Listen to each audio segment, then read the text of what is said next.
Muar di Chip Tech.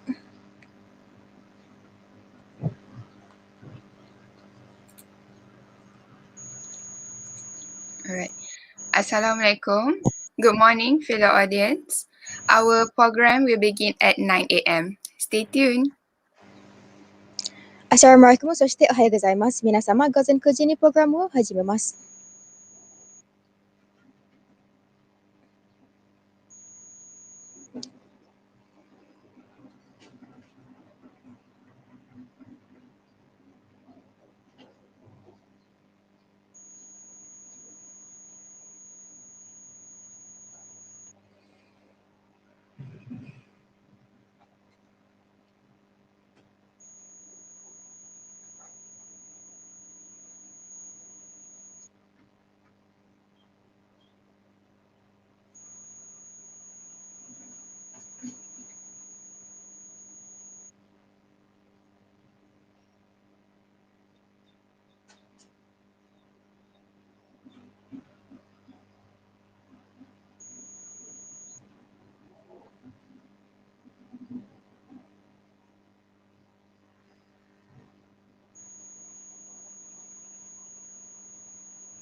Bismillahirrahmanirrahim. Assalamualaikum warahmatullahi wabarakatuh. And a very good morning to Professor Dr. Amir Akramin bin Shafi'i, Director of Office of International Affairs, International Islamic University Malaysia, IIUM, Professor Hiroki Miura, President of Fukushima University, Professor William Douglas UG McMichael, Deputy Director of International Center, Fukushima University, Professor Kunpei Hayashi, Faculty of Food and Agriculture, Fukushima University, Professor Akira Kikojin, Faculty of Economics and Business Administration, Fukushima University, Assistant Professor Dr. Al-Amirul Emir bin Ramzan Ali, Lecturer of International Islamic University Malaysia, IIUM, Assistant Professor Dr. Nur Hidayah Abdul Rahman, Advisor of Reunite, Reconnect, Rebuild, International Islamic University Malaysia, IIUM,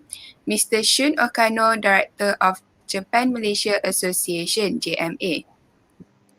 Assalamualaikum, そしておはようございます。アミル・アクラミブン・シャフィ教授、マレーシア国際イスラム大学国際事務局長、ウィリアム・ダグラス・ユージー・マクマイケル教授、福岡大学インターナショナルセンター副所長、林君平准教授、福島大学食品の学部、キッコジン・アキラ先生、福島大学経済経営学部、アミル・ビン・ラムザン・アリ上級、マレーシア国際イスラム大学、ヌル・ヒダヤ・アブドラマン上級、Reunite, Reconnect, Rebuild Programu Advisor, Malaysia Kokusai Islam Daigaku, IIUM Pago Kampusu, Akanushun sama, Nihon Malaysia JMA Shocho. Ladies and gentlemen, honored guests, lecturers, and students, welcome to Reunite, Reconnect, Reconnect, Rebuild. Rebuild. Minasama rahin no minasama sensei gata kakusei no minasan. Reunite Reconnect Rebuild Programへようこそ。We are Maria Moisha and Munira Raja, your Master of Ceremony for today. 今日の司会者、ムネラジャクとマリア・モモエシャと申します。To gain blessing from Allah Subhanahu wa Ta'ala, let us begin our program with the recitation of Al-Fatiha. アラから祝福を得るために、アルファティハの朗読からプログラムを始めましょう。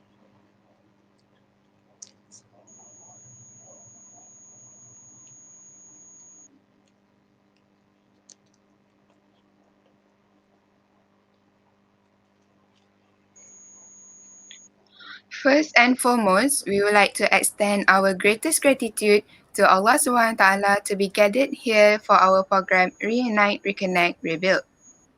はじめに、このプログラムに集まることができたことを、アラに心からの感謝を捧げたいと思います。Reunite, Reconnect, Rebuild. Ladies and gentlemen, Reunite, Reconnect, and Rebuild program is a cultural exchange program that serves as an online platform to gather all Kulliyyah of Languages and Management, KLM, IIUM Pago community to exchange their experiences, knowledge, and cultures with the international students from Japan. 皆様、Reunite, Reconnect, Rebuild プログラムは、マレーシア国際イスラム大学、パゴコミュニティ、言語マネジメント学部、KLM の学生たちがオンラインでつながって、日本の留学経験、知識、文化を交換する文化交流プログラムです。This program has become a part of an initiative for students from the Kulliyyah of Languages and Management, Student Society, KLMSS, in collaboration with Muara Representative Committee, MRC, of Muhammad Zaid bin Harisa, Japanese Division of Language Club, Fukushima University, and Japan-Malaysia Association, JMA. このプログラムは言語マネジメント学部学籍協会 KLMSS のイニシアチブの一部になっています。マハラザイド・ビン・ハリタ逆セリオ代表委員会 MRC、言語クラブの日本語部門、福島大学、日本マレーシア協会 JMA と協力しています。Ladies and gentlemen, to start off our event today, we would like to invite Professor Dr. Amir Akramin bin Shafi'i, Director of Office of International Affairs, IIUM, to give his opening speech. Please welcome.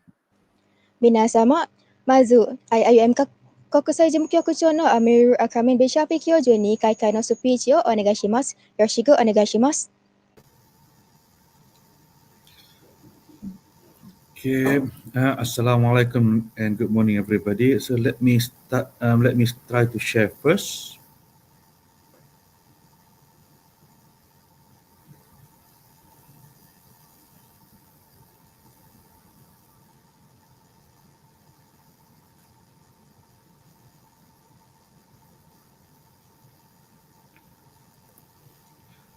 Okay. Assalamualaikum. Just to check, can everybody see the screen? Yes, Yes, we Professor. Okay, and you can hear me as well. Alhamdulillah. Okay, so first and foremost, I'd like to say thank you to Miss MC, Madam Mariam, and Miss Mariam and Miss Munira. Okay, so and greetings to all present here today, either in Malaysia or in Japan. Okay, and so greetings and salam to all mentioned by MC here in Malaysia and in Japan. So, and I also like to thank the organizers, okay, for giving me the chance to say a few words for the programs. So the program is a Reunite, Reconnect, Rebuild, okay, where I put in a global networking, which is what I want to say in my opening speech here. My name is Amir Akramin Shafi'i. I'm a Director of International Office Affairs for International Islamic University Malaysia. Okay, I'm also a professor of engineering in Faculty of Engineering in IIUM, where I specialize in robotics. This is, to start with, this is International Islamic University. Okay, where you see in the evening time.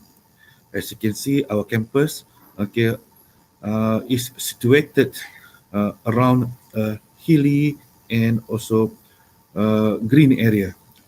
It is the same either the campus in Gombak, the campus in Kuantan, and also the campus in Pago, where we sit in the middle of greeneries. And just into a medium of communication in IIUM is either English, okay, and for some courses are in Arabic. So currently we have 28,000 students, where 6,712 are internationals. Okay, and international students coming from 152 countries and also 14 regions. So as you can see here, I also show you the pictures of our campus. Okay, the one that you see on top left is Pago. Okay, and in the middle, it'll be in Gombak. Okay, and then we also have the KL campus and also Kuantan campus. Altogether, we have about five campuses. Okay, that house all our students, either undergraduate and also postgraduates.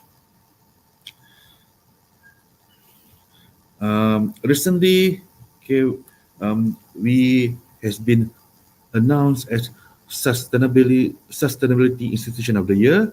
Okay, and we are the winner for Green God Awards International. So I believe this has been deliberated or explained by other speakers in these 3 days awards. And we are part of the Regional Center of Excellence, where we are talking about RCE Greater Gombak based on our flagship program, which is a sustainability based program. Now, I can quickly go through this because the student here in UM will be in the institutionalized Sejahtera education framework. We are talking about humanizing education, where all the students will be given the opportunities to have this. We are talking about learning to know, learning to do, learning to live together, learning to be, and learning to become.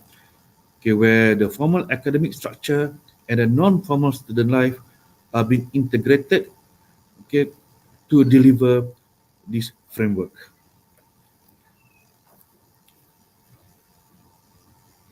And for us, okay, in terms of global networks and mobility, okay, we have a number in three very active multilateral agreement. One of them is University Mobility in Asia and the Pacific, UMAP.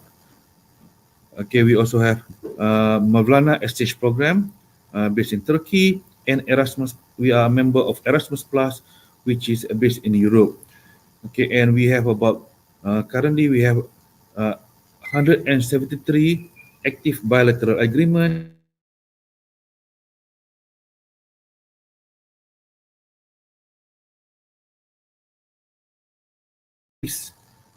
That we have our bilateral agreement.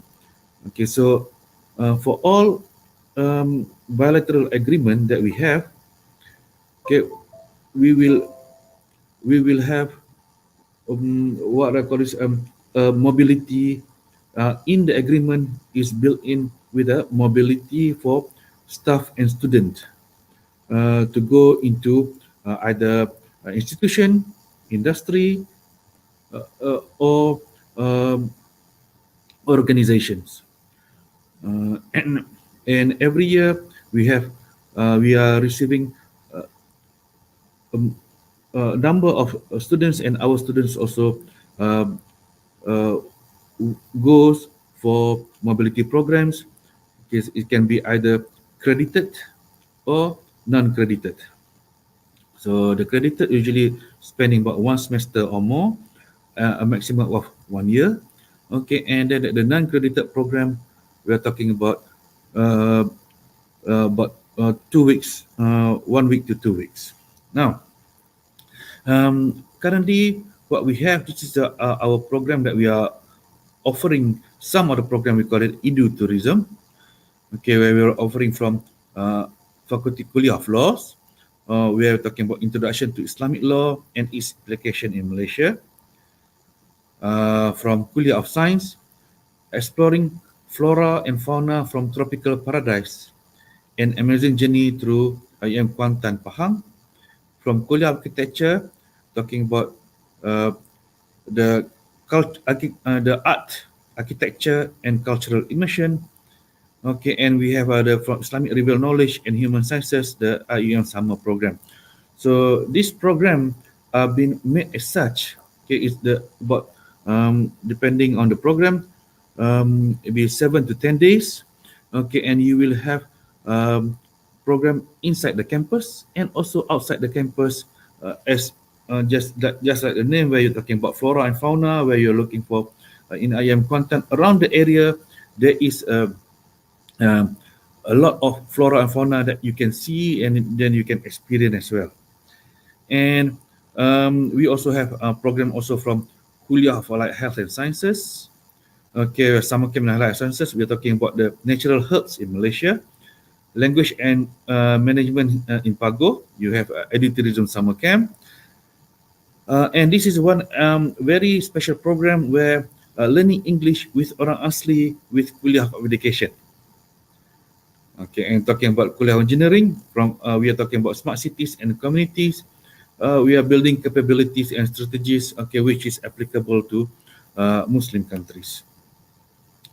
This is the Edu tourism program that we have at the moment. We have about 8 of them, and we are increasing the number more year by year. However, due to COVID-19, okay, the numbers we limit at 8 at the moment, and hopefully we should be able to run this by June onwards.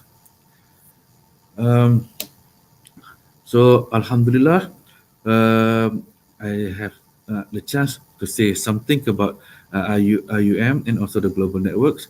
Okay, and I wish for the program to be going smoothly. Okay, and again, I like to congratulate the committees. Okay, that have been working so hard to make this program successful.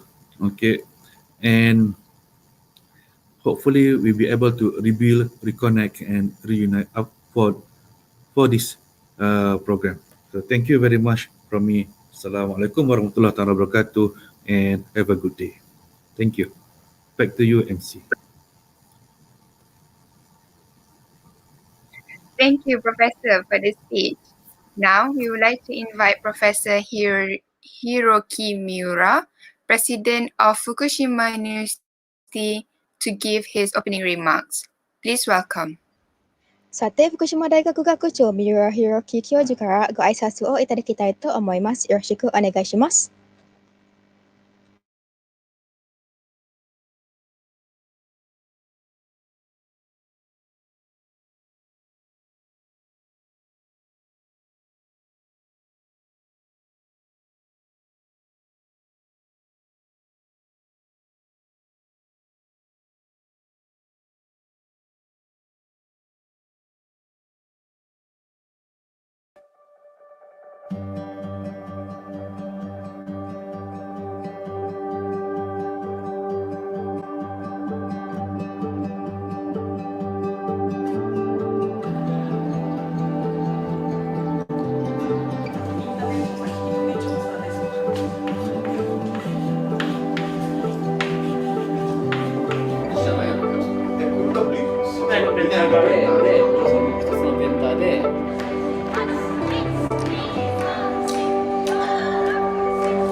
マレーシア国際イスラム大学の皆様、こんにちは。福島大学学長の三浦です。この度は企学と福島大学との間での初めての国際共同研修を開催するにあたり、ご挨拶をさせていただきます。企学と本学の交流は、日本マレーシア協会様のご尽力のもと、昨年の11月に始まったばかりの新しい交流関係です。しかしながら、私は今後の両大学による研究・教育交流に非常に大きな可能性を感じております。Dear members of the International Islamic University Malaysia, my name is Muara and I'm the president of Fukushima University. I would like to extend my deepest greetings on this special occasion of the first international joint seminar between the International Islamic University Malaysia and Fukushima University. The exchanges between our two universities are relatively new. It's still a new relationship that just started in November last year, thanks to the efforts of the Japan-Malaysia Association. However, I feel that there is a great potential for future research and educational exchanges between the two universities. 企学は地域の実例を介した SDGs に関する教育研究活動が世界的に評価されている大学でございます。本学も10年前の東日本大震災と東京電力福島第一原子力発電所事故では、避難所の開設と運営、学生ボランティアの活動など、地域住民への多面的な支援活動を通して、たくさんの学びを得ることができました。Your university is recognized worldwide for its education and research activities on SDGs utilizing practical regional examples.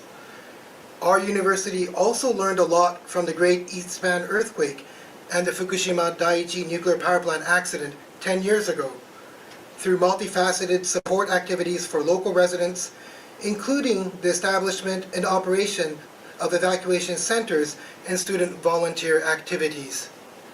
これらの取り組みを通して、本学では問題解決を基盤とした教育を理念としたカリキュラムを設計しておりますが、問題解決には持続可能性という SDGs の目標が極めて重要です。Through these efforts, we have designed a curriculum based on the principle of education based on problem solving. And the SDGs goal of sustainability is an extremely important part of problem solving. 2つの大学はお互いの地域の課題解決学習を通して世界の課題解決に貢献する人材育成に尽力してきました。これからお互いの英知や実証フィールドを融合・共有させることで効果的な学習プログラムへとつながるなど、これまで以上の大きな進歩が期待できると考えております。In this way, our two universities have been making efforts to develop human resources who can contribute to solving global issues through learning to solve problems in each other's regions. I believe that we can expect even greater progress in the future by integrating and sharing each other's wisdom and opportunities for field work and study, which will surely lead to more effective learning programs. また、今回の研修は、国立開発法人科学技術振興機構が実施しています桜サイエンス事業のフォローアップとして実施されるものでもあると伺っております。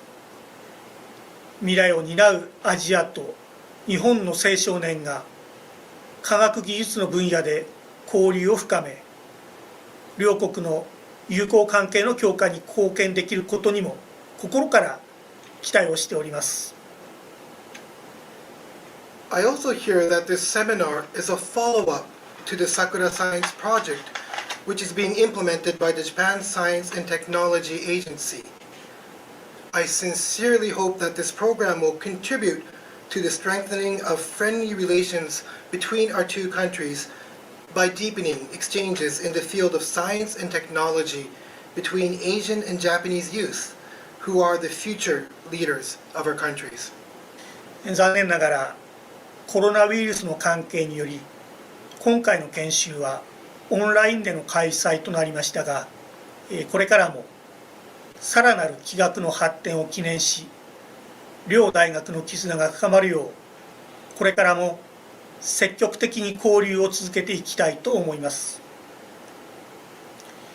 最後に、今回企学との交流を開始させていただくにあたり、ご協力を賜りました関係者の皆様に改めて御礼を申し上げます。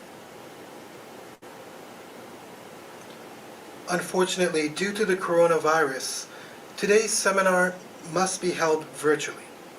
But I wish for the further development of your university and hope that we can continue our active exchange to deepen the ties between our two universities.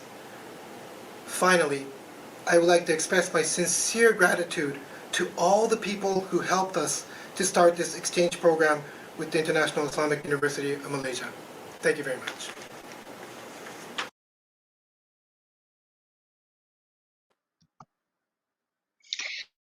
Thank you, Professor, for the speech.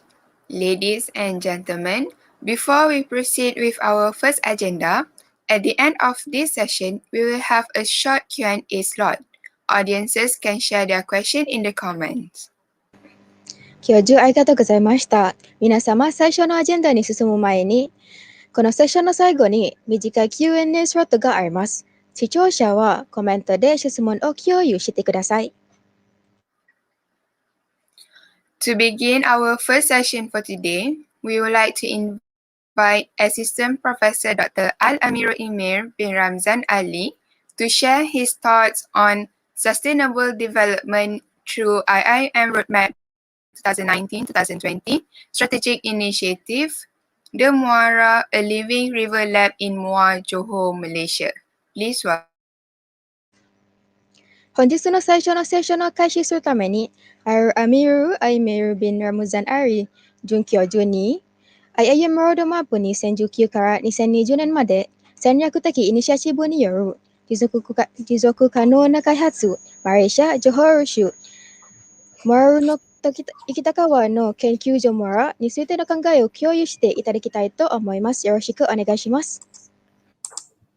Okay, Bismillahirrahmanirrahim. Assalamualaikum warahmatullahi wabarakatuh. And thank you so much, moderator. A very good morning to distinguished professors from Fukushima University, from International Islamic Institute Malaysia, and the students from IIUM as well. So my name is Al-Amirul Emir bin Ramzan Ali. I am from Kulliyyah of Languages and Management, International Islamic Institute Malaysia. And today, I'll be sharing about sustainable development through IIUM Roadmap 2019-2020 Strategic Initiative the Muara, a living river lab in Muar, Johor, Malaysia. Okay, next. Okay, so basically, the next slide, we'll be talking about the framework in which I think Prof. Ami has stated before this. Before we come up with this the Muara initiative, we are taking into consideration the maqasid syariah. We have faith, we have life, we have knowledge, we have wealth, and we have lineage, in which these are some sort like a principles to guide us as a ummah. And we also have the triple ICE, which is some sort of like mission of IIUM. We have Islamization, we have integration, we have internationalization, and we have comprehensive excellence. So how do we achieve this mission? Is actually through unique core subject, we have program core subject, we have elective, and we have co-curricular activities. So basically, this is to achieve the education in 2030, in which we want students to know, learn how to do, learn how to live together, learn to be, and learn to become. All right, so basically, this triple ICE is in line with the national education philosophy, and also most importantly, we can gel it together with the sustainable development goals. All right, next slide. Okay, so basically these are the students' aspirations which can assist the students to be more holistic, all right? So we have knowledge, we have thinking skills, not just thinking skills to be honest, we want students to have the critical thinking skills. Then we have leadership skills, we have bilingual skills, we have ethics and spirituality, and most importantly, we have national identity. So once they have these 6 aspirations, the students will move, as a team to work on the SDG projects. All right. Next slide. Okay. Then we have this slide where we have, to support the IIM mission. All right. So flagship project is introduced across all the kuliahs or faculties. So for IIUM Roadmap 2019-2020, we have 29 flagship altogether. And this flagship has brought to won the United Nations Green Gun Award as a sustainable institution for 2020. All right. Okay, next slide.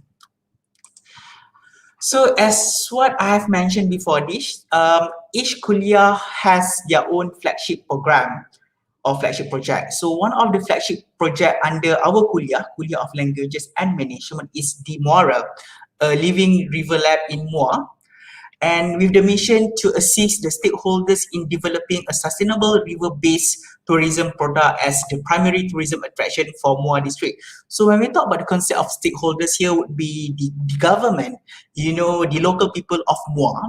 And the mission of this project is to develop and market river-based tourism products as a major contributor to the tourism industry in Muar.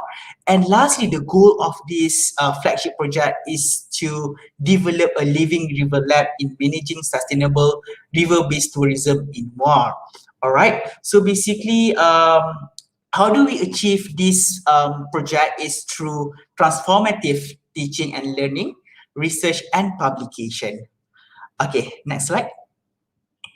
Okay, so basically, how do we achieve this project via teaching and learning? So basically, under the Department of Tourism, we have several subjects. For example, tourism workshop, tourism product planning, geography in tourism, introduction to tourism and hospitality marketing, and other subjects, because these subjects will assist the student to work towards the Muara project. Okay, next. We also have, how do we market this is through promotional video and to showcase to the public what Muar has to offer to them. So basically, we leverage on the social media platform, for example, YouTube, Instagram, and Facebook. Okay. And lastly, the next slide would be, one of the ways for us to achieve the success of the Muara is through collaboration with the local people in Muar.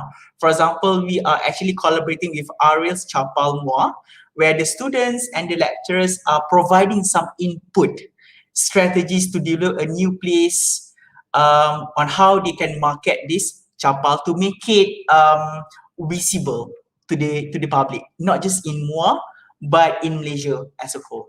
All right.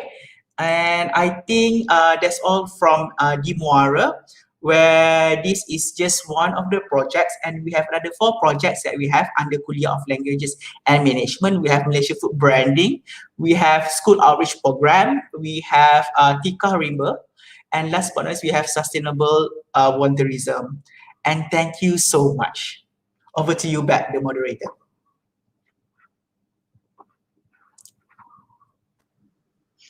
Thank you, Doctor, for the insightful session. Before we move on to our next agenda, let's enjoy a video presentation and cultural performance prepared by Brother Zuhairi Omar. 早速的なセッションのありがとうございます、先生。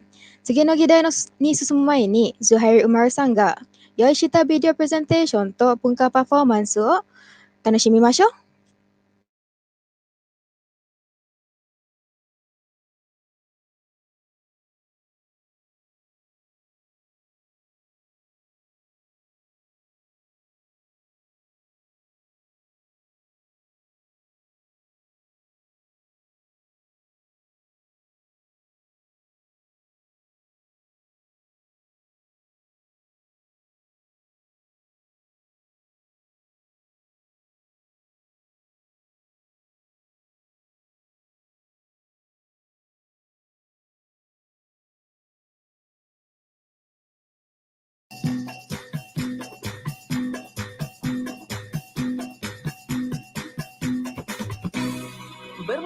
sembah berhajat, hajat berasal kayangan puri. Hamba puteri imbas berempat, turun bermalam serata negeri.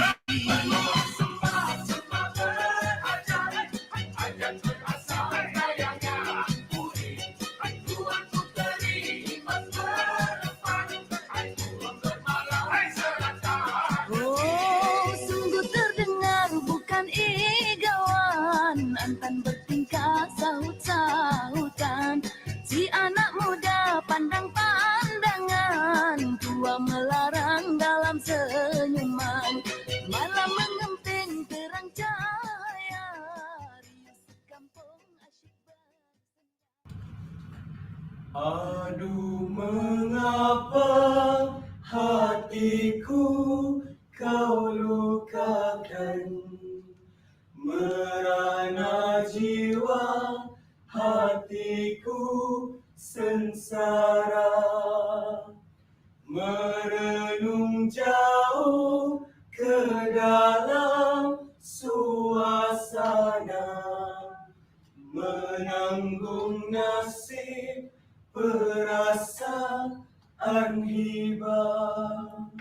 Akhirnya kita bertemu, Akhirnya kita bersua, akhirnya kita bersemuka, akhirnya kita berjumpa. Sumpah berjuang habis-habisan, darah hingga kisan terakhir. menyerah tidak akan sekali, demi pantun warisan tradisi. Cari pendamping, hijab dibuka. Janji diikat, darah bertumpah. Seru santau, kurafat saka. Pelengkap mantra, campi serapak. Sihir pengikat, kasih sejati. Penjaga hati, dipuja puri. Moga rasa tetap bersemi. UIA patuh, perkenal diri.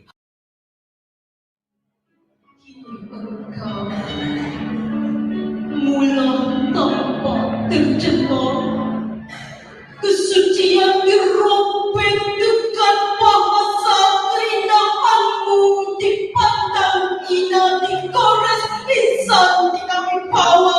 Adakah jika ditukar raja, adakah indah jika ditokos lagi.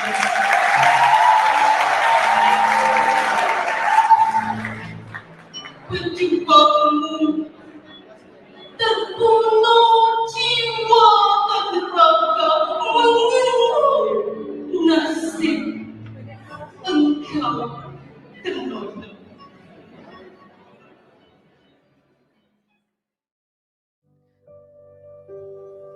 Tolong jangan bagi aku bergantung pada kata-kata manusia, berharap kepada keadilan hamba, sehingga aku rasa hampa. Kerana hati aku dan mereka mungkin boleh berdusta. Kata-kata yang mampu meluka, atau pahala kita dilupa. Aku merayu, jangan buat aku alpa.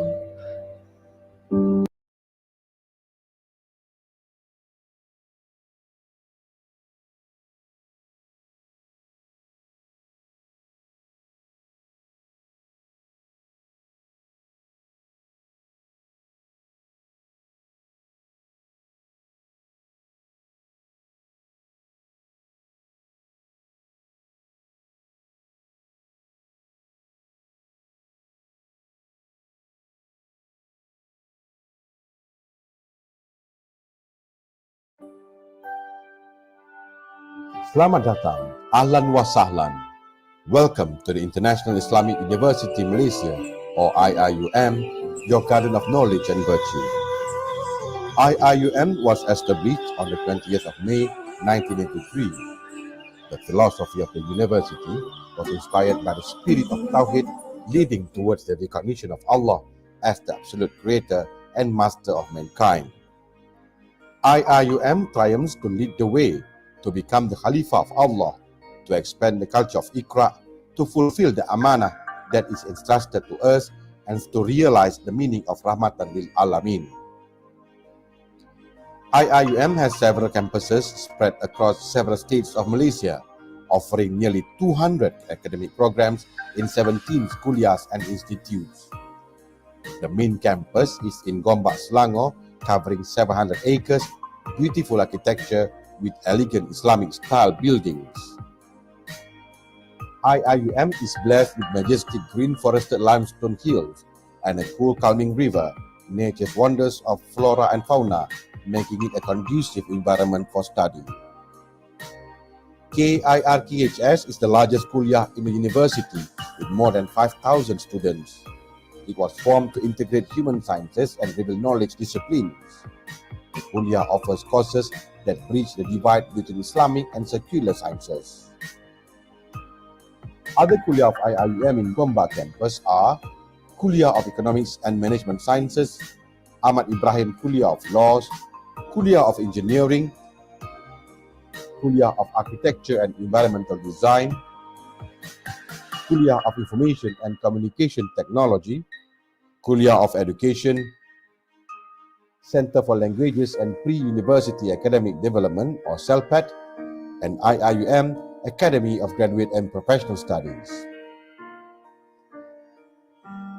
The campus offers complete range of facilities, including on-campus housing, a mosque, 2 state-of-the-art sports complexes with Olympic-sized swimming pools, a fully equipped library with more than 2 million printed and digital materials supported by online databases, a medical clinic, convenience stores, a post office, and 3 Malaysian commercial banks. The Kuala Lumpur campus at Persiaran Duta houses the International Institute of Islamic Civilization and Malay World, or ISTEC. ISTEC aims to proliferate studies on Islamic civilization and Malay world through learning, research, and exchange ideas and knowledge. The Kuantan campus is located on 1,000 acres of land, just like a garden within a valley surrounded by large greenery. This campus is well equipped with state-of-the-art technology for teaching and learning that offers medical science, pharmacy, allied health sciences, nursing sciences, and dentistry courses. The IIUM Medical Center in Kuantan was built on 27.8 acres of land, equipped with 350 beds for patients and supported by more than 133 specialists. The IIUM Medical Center also includes the development of an undergraduate and postgraduate teaching hospital and tertiary level center, complementing the medical and allied health faculty provisions. Another IIUM campus, which is situated in the state of Pahang, is a center for foundation studies, which is located in Gambang. The Pago campus in Johor houses the Kuliyyah of Languages and Management, or KLM. The population of IIUM is about 26,000 students, 20,000 undergraduates, and 6,000 postgraduates coming from 117 countries. To date, IIUM has 91,267 alumni. IIUM will continue to be competitive in its mission to make Malaysia a global center of excellence for tertiary education. It will also continue to make significant contribution, one of it to serve the Muslim Ummah. IIUM, leading the way. Khalifah, Amanah, Iqra, Rahmatan lil Alamin.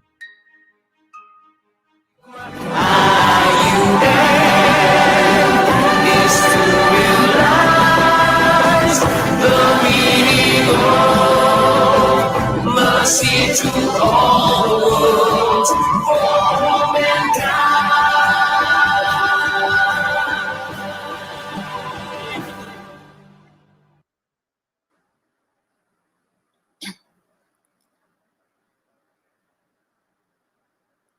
Ladies and gentlemen, now we would like to invite Professor William Douglas Eugene McMichael to share his thoughts on Fukushima University and its post-disaster recovery efforts. Please welcome.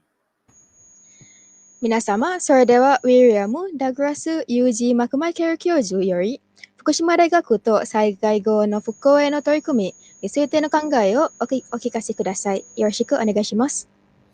Good morning. Thank you very much. I would like to share my slides, so if they could be put there. All right, can everybody see my slides? はい。 Wonderful. Yes. Is it on full screen? Sorry, my screen is a little... Okay, great. Thank you very much. It looks like it's fine.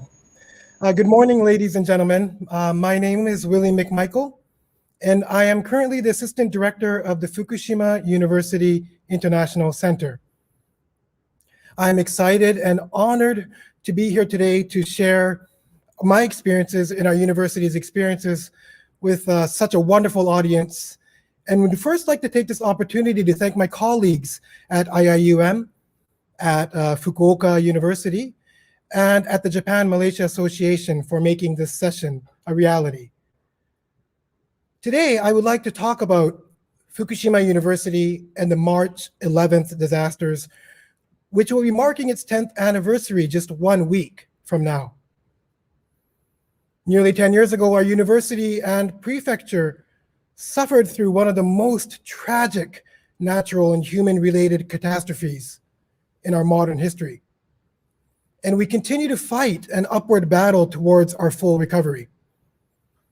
In this presentation, I would like to touch upon some of our early challenges and then speak about our current challenges today and how, although they are big challenges, they should also be perceived as opportunities to advance research, education, and wisdom regarding SDGs. But before I do so, I would also like to take this opportunity to quickly, very quickly, introduce our university to you, as I was asked to do so by organizers of today's events. So here are some very quick facts about Fukushima University. We were established in 1949. We just recently had our 70th anniversary celebrations. We are the only national university in Fukushima Prefecture, yet we are also one of the smallest national universities when it comes to universities that teach integrated arts and sciences in Japan. It is much smaller in scale compared to IIUM and Fukuoka University. We just have 5 faculties, 3 in the liberal arts, 2 in the sciences, with a student population of just over 4,000. We have international students attending from 15 countries. However, unfortunately, the student numbers themselves took a large hit as a result of the coronavirus pandemic, but we hope they will gradually continue to recover as international travel restrictions are lifted in the upcoming months. These are our 5 faculties. I'll just quickly go through them. This is our oldest faculty. It's the Faculty of Human Development and Culture, which is a fancy way to say education and arts, I guess. We have Faculty of Administration and Social Sciences. We have Faculty of Economics and Business Administration. And we also have a faculty called the Symbiotic Systems Science, which is a bit of a difficult term to understand. It is a faculty that combines natural sciences, social sciences, and some engineering, such as mechatronics, together to create one symbiosis of knowledge within the faculty. And we have our newest faculty that just opened 2 years ago, the Faculty of Food and Agricultural Studies, which was opened to help Fukushima's agricultural industry, which is 3rd largest in Japan in terms of farmer population. But it was also one of the industries that was hit the hardest by the March 11th disasters and nuclear accident. Our university motto is Chiki to tomo ni ayumu, which literally means to move together with the community. We have throughout our history strived to become an institution that really addresses the needs of our communities and have therefore historically emphasized the importance of classes leaving the classroom and going into the fields and going into the communities to learn directly from them while assisting them with their challenges.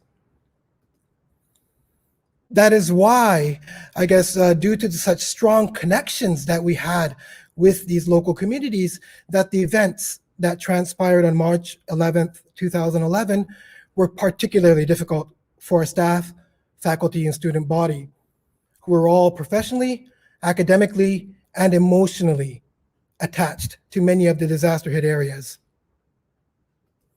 Fukushima, as you are all likely aware, suffered from 3 different types of catastrophes. The first was a large earthquake, damage you can still see today. This was a picture I took recently. The earthquake measured to be a 9.1 on the Richter scale that materialized just off the coast of Miyagi, north of Fukushima, which then led to a number of catastrophic tsunamis that deeply devastated the coastal areas of Fukushima. These are some photos I took about 1 week after. This is a recent photo. And then, of course, the tsunamis inundated the nuclear power plant called the Fukushima Daiichi nuclear power plant, leading to a station blackout and 3 major nuclear meltdowns that continue to hamper our region today due to the radioactive materials that were released. Many communities were evacuated. At peak, 160,000 residents needed to be evacuated. And although many of these communities have reopened, 10 years have passed, and there are still communities where you will find that are still partially or fully evacuated. For example, this is the town of Tomioka. Just beyond these gates is an evacuated area, and also on this street, the right side of the street is evacuated, while the left side is open for living in again. And inside the evacuation zones, you'll find buildings that are just the way they were 10 years ago. It is literally as if they are stuck in a time capsule. So as you can see, Fukushima Prefecture suffered serious consequences as a result of the Great East Japan earthquake and nuclear disaster that followed it, and has faced numerous social, political, and economical challenges that have arisen from it on its path to restoration and recovery. My colleagues will speak about this as well, so I won't go into too much detail, but the types of challenges here faced in Fukushima right now can be divided into 3 types, we think. There are challenges that existed prior to the March 11th disasters, such as aging population, low birth rates, economic dependency on central regions, for example. There are challenges that were created by the March 11th disasters. Those are health concerns, food safety, what we call indirect casualties, decommissioning, decontamination. And there are challenges that were escalated, that pre-existed but then were escalated by the March 11th disasters, such as depopulation of communities, especially on the coast, a loss of traditional culture, a need for more disaster-resilient infrastructure and city building, and stronger disaster warning systems, etc. And these challenges have changed over the years, and together with that, the type of support needed to provide to our local communities by the universities on their road to revitalization has also changed over the last 10 years. For example, early on, our university's challenge was, simply put, a fight against radioactivity and radiation to gain correct knowledge about radiation and fear radiation correctly and help communities understand radiation correctly. So we were one of the first universities to go into the disaster-affected areas to make very precise measurements, make models of how the radiation was spreading across the prefecture, or had spread, sorry.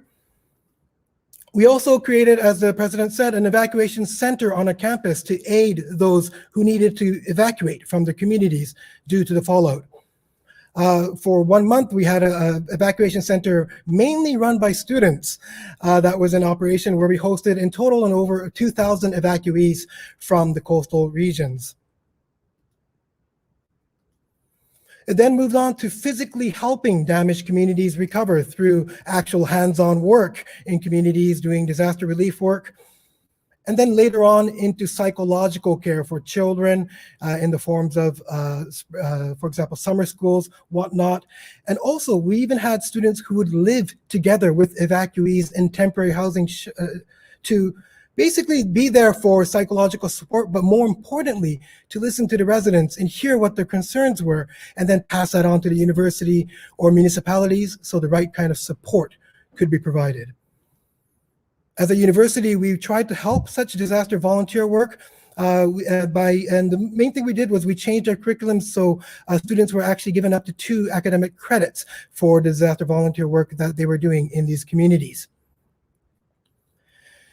And now that 10 years have passed, I believe we have set foot into a new stage in the revitalization efforts, where the issues are maybe not as visible anymore, or perhaps with clear answers. For example, 10 years have passed and Fukushima still suffers, like I said, from a serious issue of depopulation and a loss of pre-existing communities in coastal cities that once had to evacuate due to the nuclear power plant accidents. As I said, at its peak, there were over 160,000 residents from 11 disaster-affected towns and villages that had to be evacuated. As radiation levels dropped and infrastructure was rebuilt, a lot of these areas that were originally evacuated were reopened, like so. But although a drop in the number of evacuees was seen due to its legal term, we also found that most of these evacuees chose not to go back to their original communities, but instead relocate permanently to other cities or towns in Fukushima or Japan. A recent poll of the 37,000 evacuees that still remain today showed that 65% of them had no intention of returning to their original communities.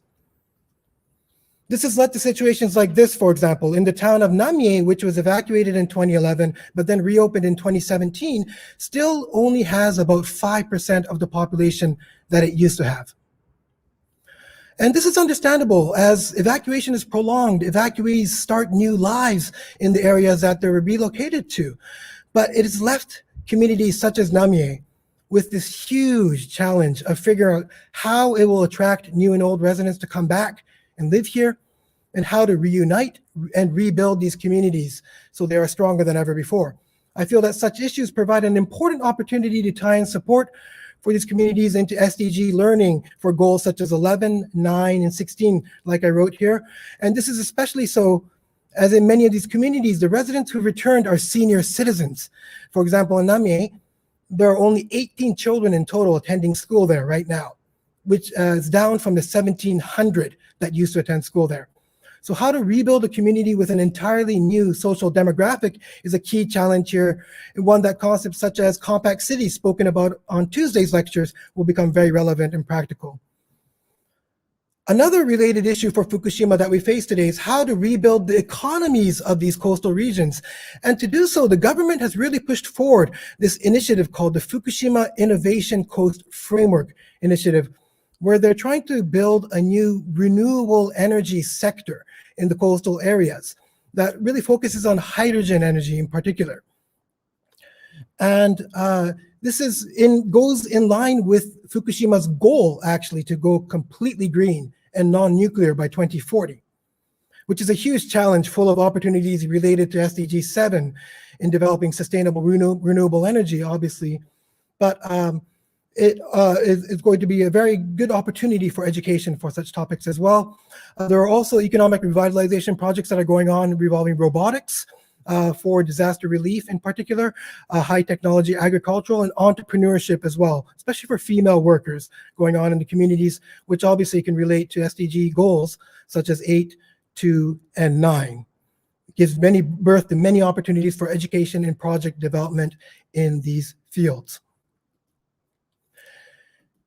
And I guess we cannot talk about Fukushima's current issues without touching upon the state of the decommissioning of the nuclear power plant. Unfortunately, I don't have enough time today to go in detail, but as this decommissioning will take the next 30 to 40 years, they say, to complete, it is going to be absolutely critical that it's done with very close care to make sure that there's no more damage to marine and surrounding environments and to the lives of the people living near the nuclear power plants, while also passing on the hard lessons that were learned in disaster aversion and working with the world to build back better. And one final challenge I would like to mention is the reputational damage that Fukushima still suffers around the world. I think a lot of people, when they hear the word Fukushima, they automatically associate it with radioactive contamination. In some cases, maybe even worse. You do a Google image search of Fukushima today, and you get these pretty unpleasant pictures depicting a very, I guess, scary situation still that is ongoing in Fukushima. And sometimes we even have had incidents where people will come to our prefecture to basically exploit it as a nuclear-affected wasteland. Some famous examples is a 2016 incident when a Malaysian photographer went inside evacuated areas to take photographs and claimed he was inside these nuclear ghost towns. And he got a lot of international recognition for it. Truth was, he was actually not even in evacuation areas. He was in areas that were hit by earthquake damage. But anyway, he basically exploited it, and it got a lot of international poor press for Fukushima. There was also a very famous Netflix special called The Dark Tourist in 2018. If you have a chance, I recommend you actually watch it. It gives you a good idea of what I'm talking about, where Fukushima was not depicted very accurately and also in a very poor brush. But we also feel, though, that by taking this poor reputation of Fukushima and then turning it around to use it as an opportunity to learn about SDG 4 qualities such as empathy and compassion towards other and global issues, I think will be very, very, very, very important in overcoming this challenge and also rebranding Fukushima as a place for learning about SDG goals, like I've said. I really feel there's a lot of potential for ESD, Education for Sustainable Development, in which UNESCO famously declared in 2019 that empathy and compassion will be focal points for going forward. So, as I said, there are many challenges that we still face today, but also just as many opportunities for learning and contributing to the region's revitalization. Fukushima University feels strongly that Fukushima should be regarded as an advanced region for what we call 21st century issues, which are basically like SDGs, and that solutions for these issues that are learned for Fukushima can indeed be used for solutions around the world. We feel strongly that the seeds for solving these issues also lies within this beautiful prefecture of Fukushima. That is why, to utilize these learning opportunities and realize the prefecture's learning potential, our university dramatically changed its educational philosophy in 2018 and started designing more programs that solve problems that are yet without answers, and to nurture students who can go and tackle and solve such unprecedented challenges in present-day Fukushima is facing. For example, we have a flagship program that is called the Practical Educational Program in Regional Studies. I'm sorry, there's not a cooler English name for the program. This is basically a minor program at the university that consists of 30 credits worth of classes, all to do with Fukushima's regional recovery.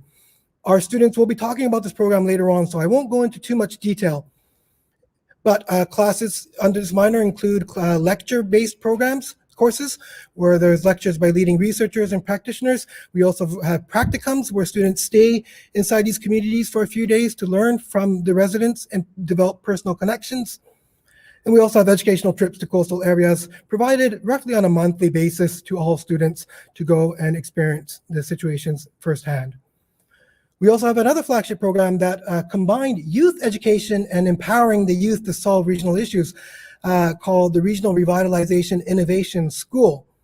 It started off as an OECD funded project, in 2012, where Fukushima University students joined together with 100 students from disaster-affected areas and took 2 years to plan this gigantic festival underneath the Eiffel Tower in Paris. And they did everything from planning to getting funding. They really did it all. And it was a huge success with over 10,000 people visiting this festival. That then, the program has continued on since then in the form of annual workshops for high school and university students from all over the world where SDG topics are discussed. And for example, like this one in 2017, I show this picture because we had students from Malaysia here. As you can see, we still continue to do such programs. There's also another program called the Global Age 2020 program. This is a program where we learn about sustainable agricultural recovery, and also the Fukushima Ambassadors program, where we invite students from all over the world. I really hope we can invite students from IIUM as well to come to Fukushima for 2 weeks to learn about the issues firsthand. And these are just some videos. If you look it up on the internet, you can find many videos of this program.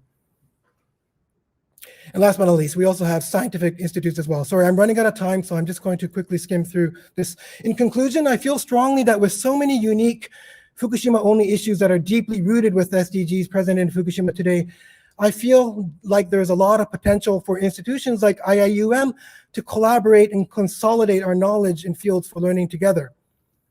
And in doing so, I truly believe that we can achieve a revitalization of Fukushima's international understanding and make it a hub for solving 21st century issues going forward. Thank you very much for your attention.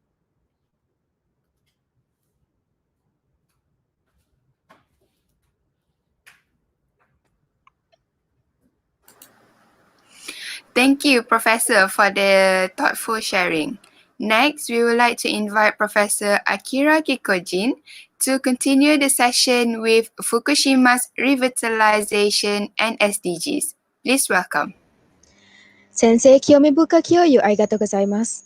次に、キッコージナキャ先生に福島の活性化と SDG のセッションをお願いしたいと思います。よろしくお願いします。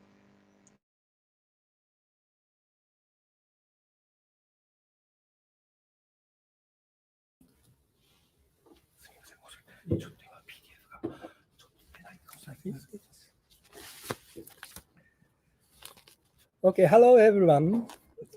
Selamat tinggal. My name is Akira Kikojin, professor of Fukushima University. Today, I would like to talk about recovery of Fukushima from the Great East Japan earthquake and subsequent TEPCO Fukushima nuclear power plant accident in the course of SDGs. So please take a look at slides while you listen to my presentation.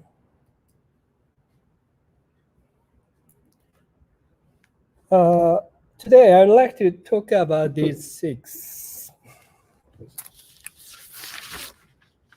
Let me start with who I am. As I said, my name is Akira Kikojin, professor of Fukushima University. And my area of interest includes new business and lifestyle in Asia, and recovery of Fukushima from the March 11 disasters, and global human resource development. And this is a list of my research trip overseas after the Great East Japan earthquake. In the context of Asia, there are 3 objectives in my research trip.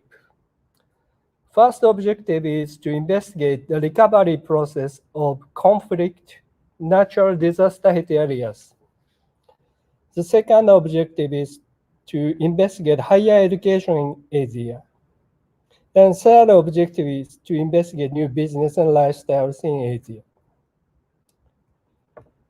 Given this, I have visited Malaysia several times. My research trips include visit of University Malaya, UKM, National University of Malaysia, and Malaysia Japan International Institute of Technology.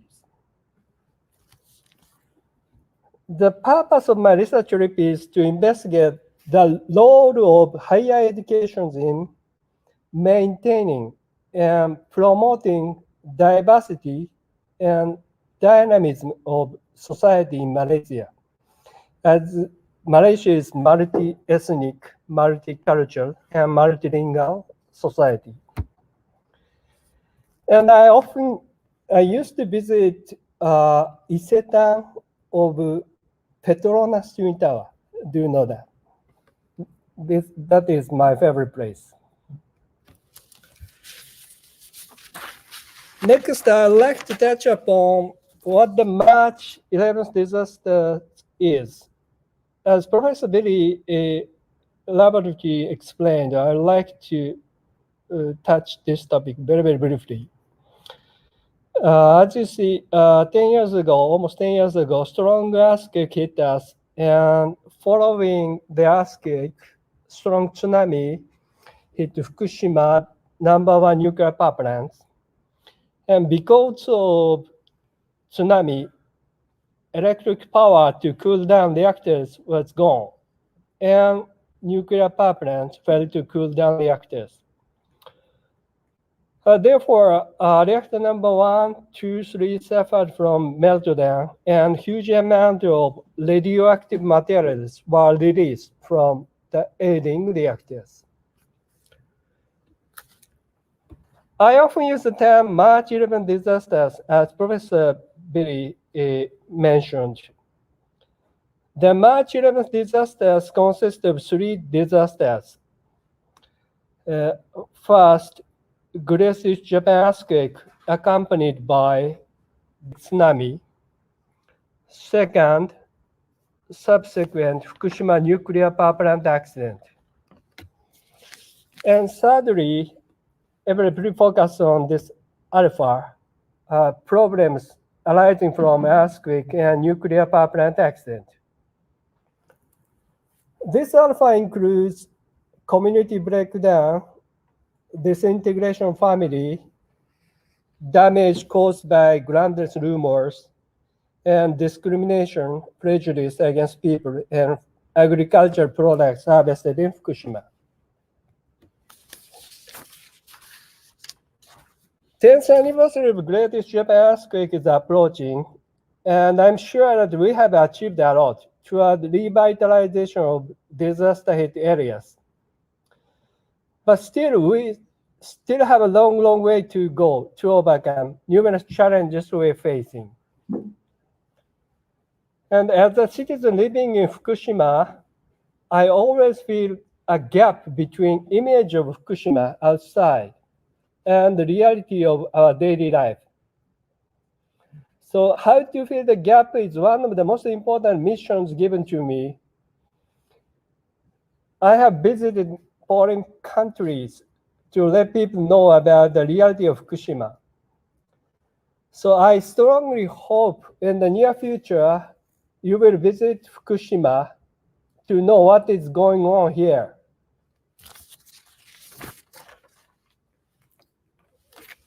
Anyway, I'd like to indicate the uniqueness of the situation surrounding current Fukushima. Situation surrounding Fukushima as a local region is quite unique in the sense that Fukushima is facing two kinds of problems. Please take a look at this slide. The first kind of problems are challenges common to local region in Japan. In Japan, currently, there are about 1,800 local municipalities. How many are there in Malaysia? I'm not sure.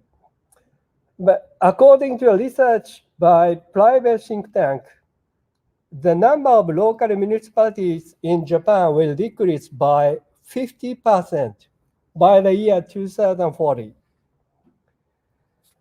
Local municipalities in Japan are facing so many problems.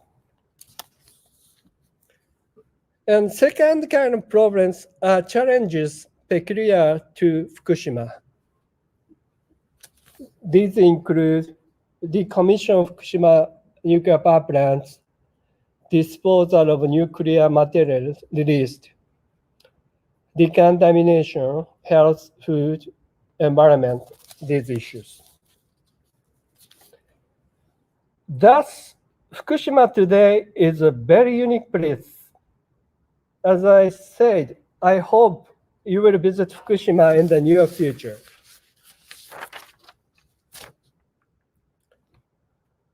Next, let me touch upon what the SDG is. As you see, the United Nations adopted 2030 Agenda for Sustainable Development in September 2015. SDG is a universal goal covering from 2016 and 2030. And this is a slide showing global, national, and regional processes surrounding SDGs and recovery of Fukushima from March 11 disaster.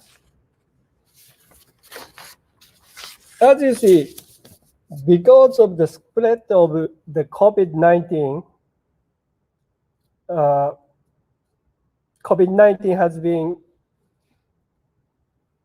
influencing tremendously upon the ongoing process of achieving SDGs and recovery of Fukushima. I will touch upon this later. Next, what Japan has done.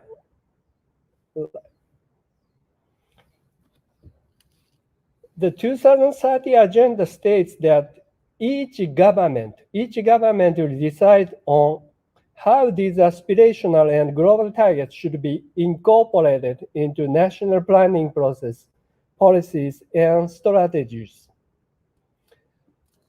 Given this, Japanese government set up SDGs promotion headquarters consisting of Prime Minister and relevant ministers.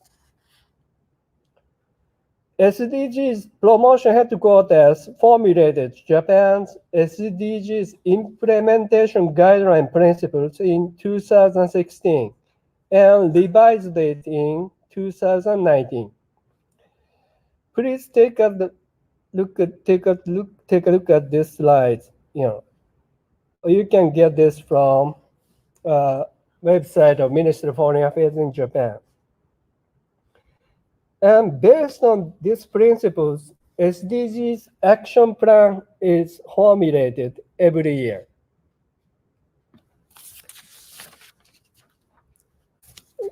Given this, let me touch upon what I'm doing now in the context of SDGs. First of all, let me talk about Labor Relations Commission of Fukushima Prefecture.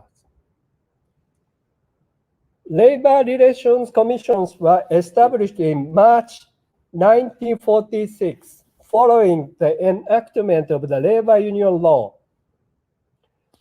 The purpose of LRC is to stabilize and normalize collective employment relations, including settling disputes between labor unions and employers over working conditions or rules on union activities, and assisting a labor union or its members when an employer has engaged in unfair labor practices.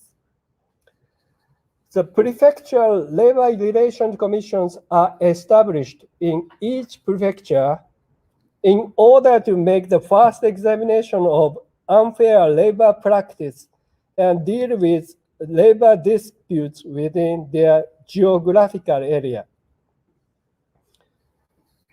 LRCs are tripartite bodies with members representing labor, employer, and public interests. I am now acting chairman of LRC, and I believe what I'm doing is relevant with Goal 1358 of SDGs.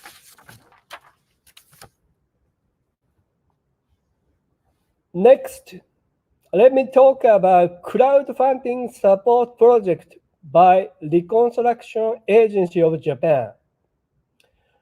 This is related with Goal 9 and 11 of SDGs. As you see, crowdfunding is a practice of funding a project by raising small amount of money from large number of people. Reconstruction Agency of Japan launched a new crowdfunding project to support people and companies at risk in affected areas. With the support of Reconstruction Agency, crowdfunding could become a useful tool in disaster-hit areas. I'm a member of Project Evaluation Committee, and I'm very glad that so many projects have been successful so far.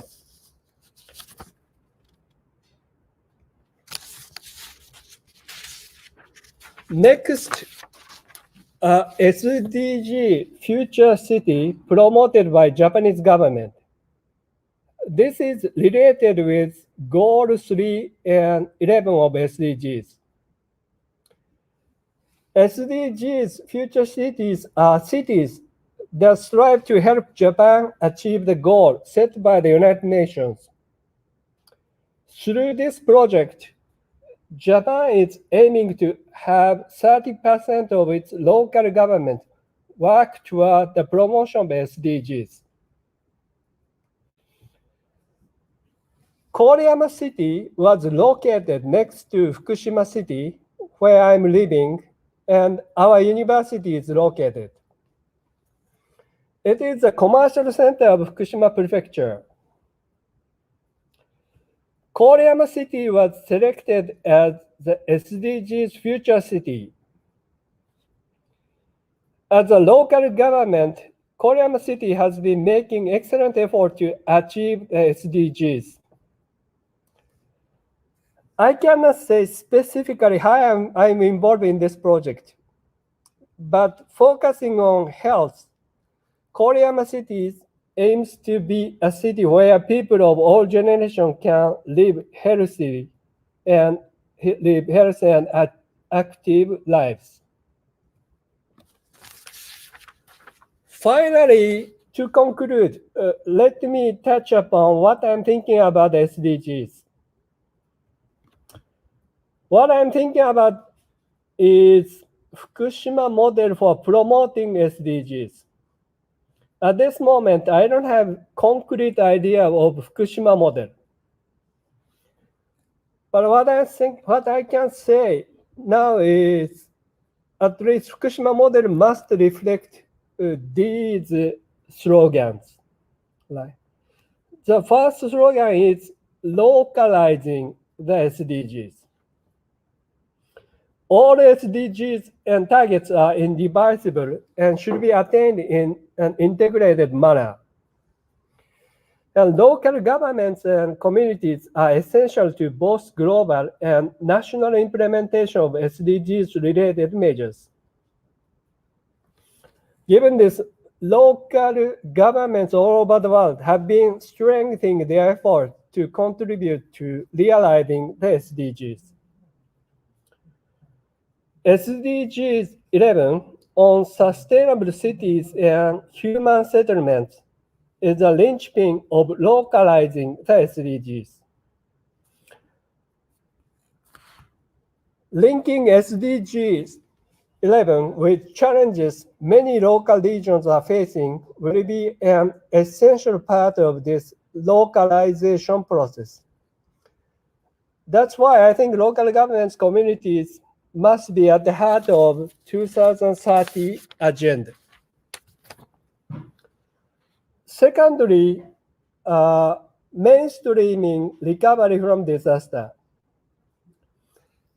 The key principle of 2030 agenda is no one will be left behind. This is in line with the ideal of Fukushima's recovery from the March 11 disasters. Fukushima wishes to contribute to realizing the SDGs by sharing with the rest of the world our experiences, lessons learned from the March 11 disasters. I strongly believe that Fukushima should aim to become a role model for the world and the local implementation of measures to achieve the SDGs. Next, promoting diversity. As you see, Japan's gender gap is by far the largest among the all advanced countries and has widened. Japan is now ranked 121st out of 153 countries in the year 2020. And this gender inequality is particularly prevalent in local regions in Japan. So, Fukushima model for promoting SDGs must reflect promoting diversity. Finally, empowering young people. Not only central governments, but also many local governments have been making their best effort to encourage young people to stay in their rural areas. How to create a positive feedback loop between revitalizing local regions and empowering young people is one of the most important challenges facing us. University, especially located in local regions, and Fukushima University, located in disaster area, must be a vehicle for empowering young people. Finally, let me touch upon this. The situation surrounding SDGs has changed dramatically since the spread of COVID-19. Fukushima has been also hit hard by COVID-19. At this moment, COVID-19 is expected to change the way we behave for the foreseeable future. I'm in the process of thinking about the impact of COVID-19 upon both the SDGs and revitalization of Fukushima and the new normal in the age of with Corona, after Corona. Anyway, I hope this is the beginning of our active and positive exchange between IIUM and Fukushima University. Terima kasih. Thank you very much.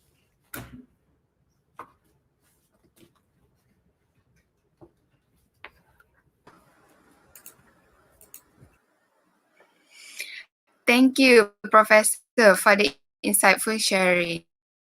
Now we continue with the session with the agricultural recovery efforts of Fukushima Prefecture by Professor Kunpei Hayashi. Please welcome. では早速に道田教諭をありがとうございます、先生。続いて、林君平准教授による福島県の農業復興への取り組みのセッションに移ります。よろしくお願いします。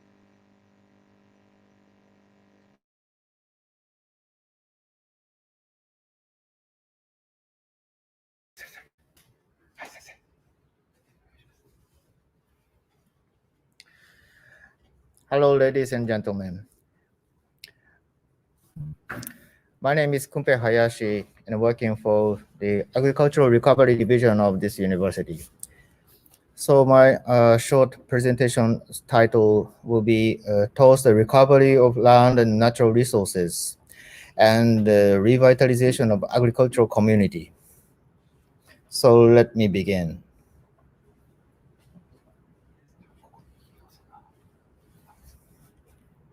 So here's a map as Billy McMichael Sensei has shown you.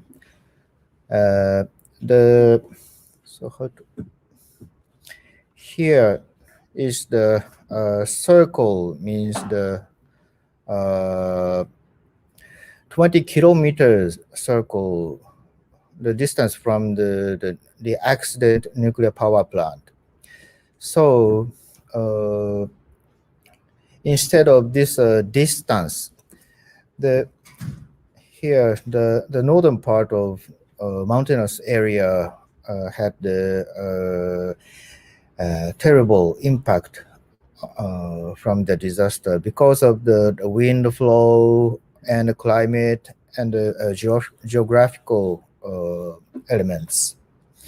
So I will focus on this Itate village, where the environmental impact of the disaster was large, and hence the recovery from the disaster has been a great challenge for the villagers, and now it is going on.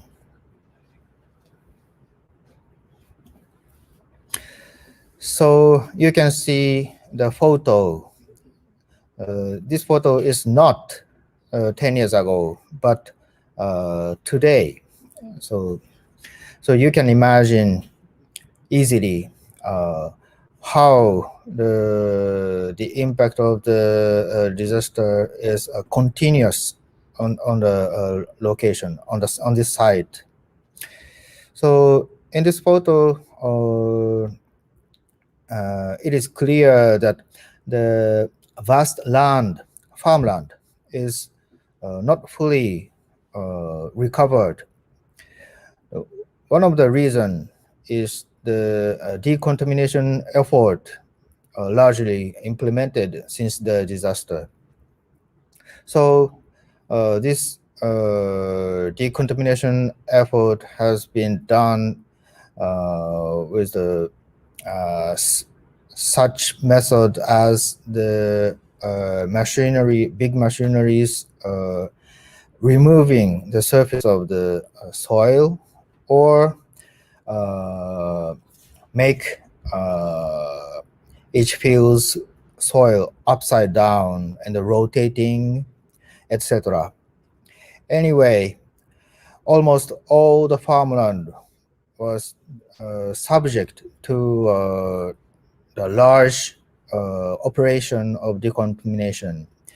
And another big point is the material produced by such an operation was at once stored on the big convenient location. In many cases, such location was farmland itself. So, what was the effect, in short, on these villages was the huge impact on the land and natural resources caused by the disaster. And the second impact was the decontamination effort has the much impact. So how to recover the land, natural resources, and agricultural community in this area is a big problem.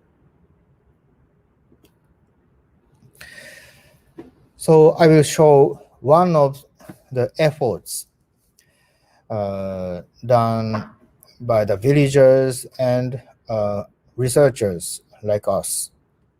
So here's the guideline made by the Itate villagers. So the title is "Let's Check Your Farming Style." So this pamphlet style guideline was published to the villagers and the municipal officers. So the purpose of this pamphlet was to tell to the villagers, most of them are evacuees, but let's come back to the village and farm the farmland itself, and join us and make the agricultural community, etc. So the message of this pamphlet is to it is not a unique course to recover the agricultural community and industries, but many villagers have their own purpose or their own motivation or their own sentiment to the original farming style. So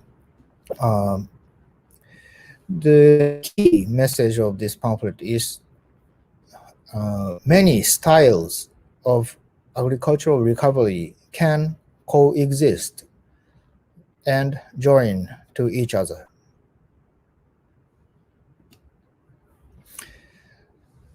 And this pamphlet says it is step one for all the villagers to preserve farmland, because, as I have mentioned, most of the farmland of this village was seriously affected by the disaster and decontamination operation afterwards. So how to recover the farmland is the first step for all the villagers. Then the second step, this pamphlet says, is let's start by farming for fulfillment. So their personal satisfaction. So this style is common to this area because the small-scale farming and the flowers and many crops is the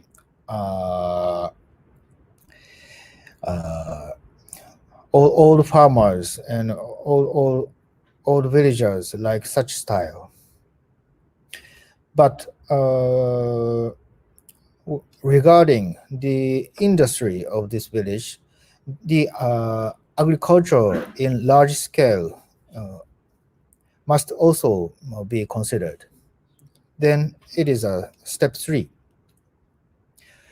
Farming as profession. So this pamphlet expect some of the farmers can develop their farming style as a professional style. So livestock farming, flower or chicken, etc. And in the future, this pamphlet indicate further step. It is step 4, new style farming. So the new style farming is consisting of new technology or new style of communication between consumers or citizens, etc. So anyway, one of the key industry in this area is the livestock farming. So you can see the dairy farm in the right photo. So why livestock farming is important in this area? It is because livestock can be held with the crop from outside. It is the first step. And in the second step is the resource cycling. It is ideal for the villagers to make the feeding stuff inside the village, because it is to utilizing the farmland and recovering the farmland itself.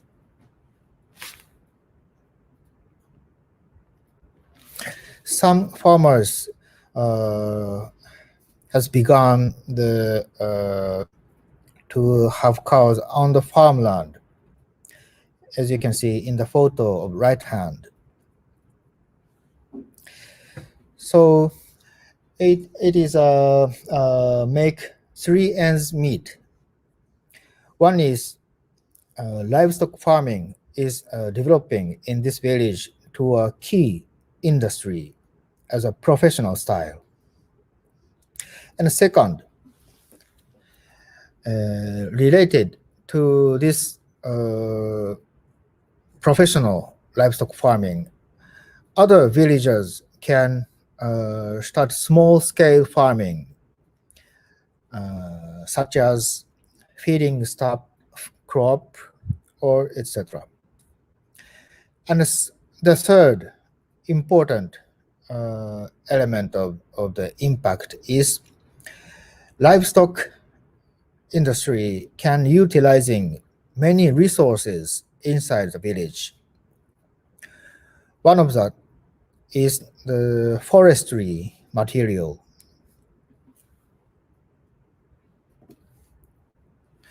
So you can see most of the farmland is ongoing, subject to ongoing operation of farmland recovery.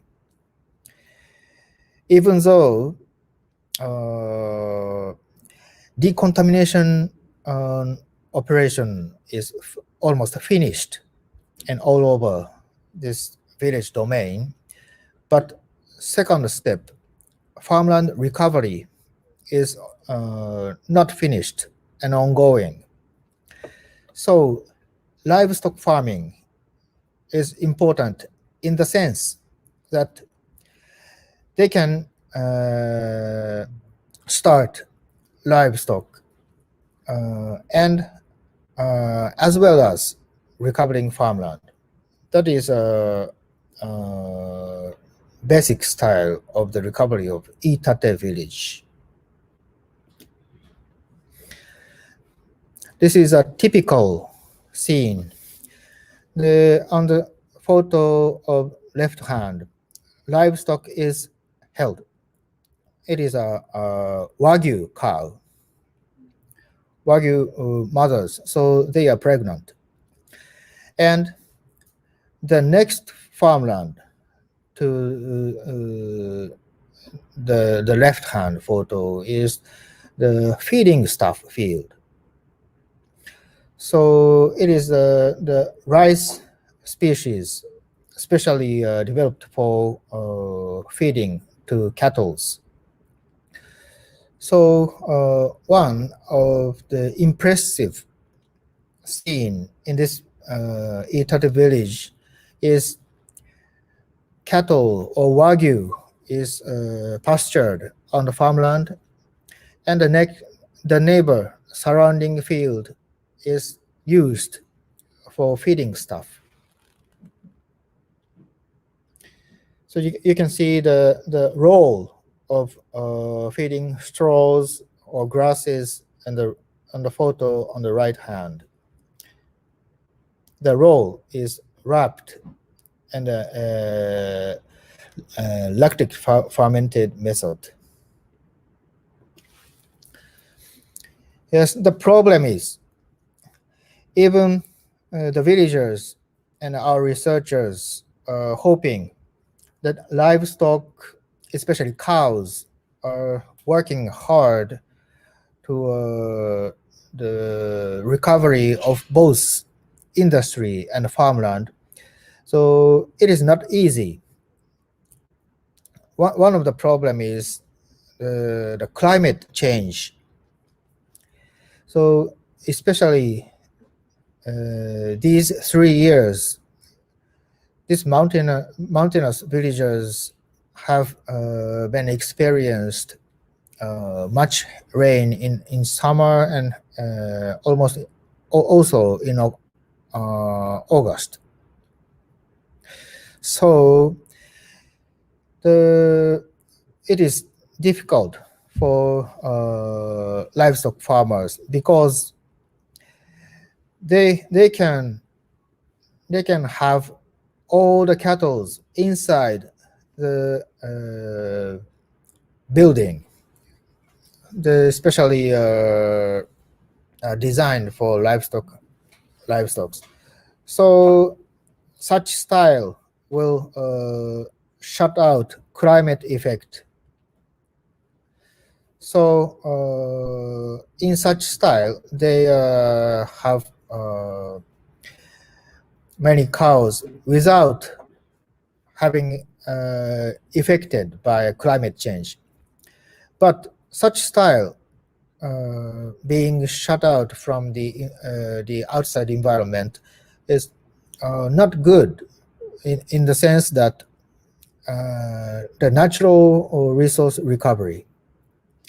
So some of the livestock farmers are eager to make the environment-friendly style of livestock farm.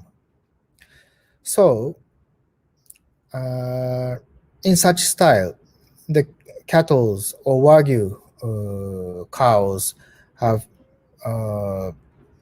many roles of recovering natural resources, but at the same time, they are sometimes directly impacted from the heavy rain or typhoons. That is the question. Okay, some farmlands for the grass production. You can see machinery that is a 100 horsepower big machine. So such a machine is very useful to make the fundamental condition for farming. I like this machine.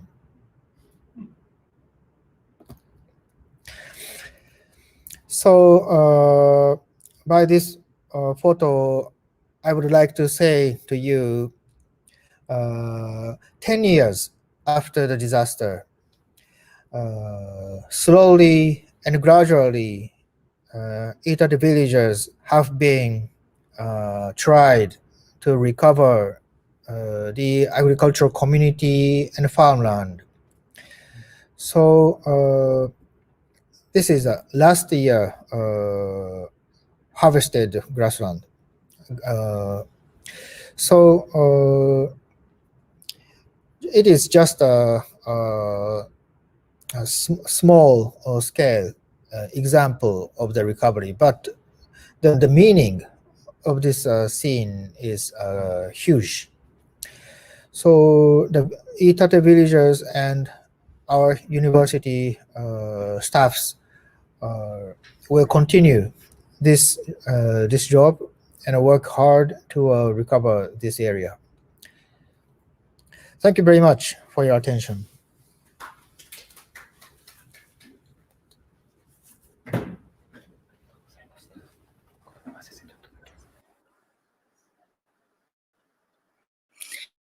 Thank you, Professor, for the insightful sharing. Now we will open the floor for a Q&A session. Do share your questions in the comment. Thank you so much. では早速に道滝をよありがとうございます先生。それでは質疑応答のフロアを開きます。コメントに質問の回答を用意してください。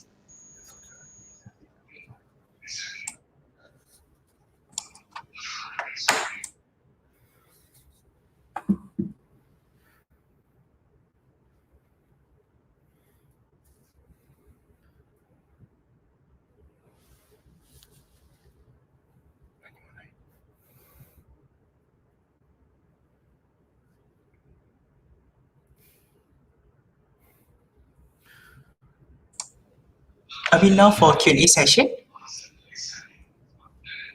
Yep. Yes, sir. Okay. All right. Okay. Okay, so the first question from Nur Hasbullah Arif. Do you think many other SDGs are able to be implemented within the university community in this COVID-19 era? Okay. Should I answer the question? This is a question for me. Yes, you may. Okay. Okay. Maybe we can give delegates from Fukushima to answer first. Yes. Yeah. Okay. Yes, sure, sure. Welcome. As I said,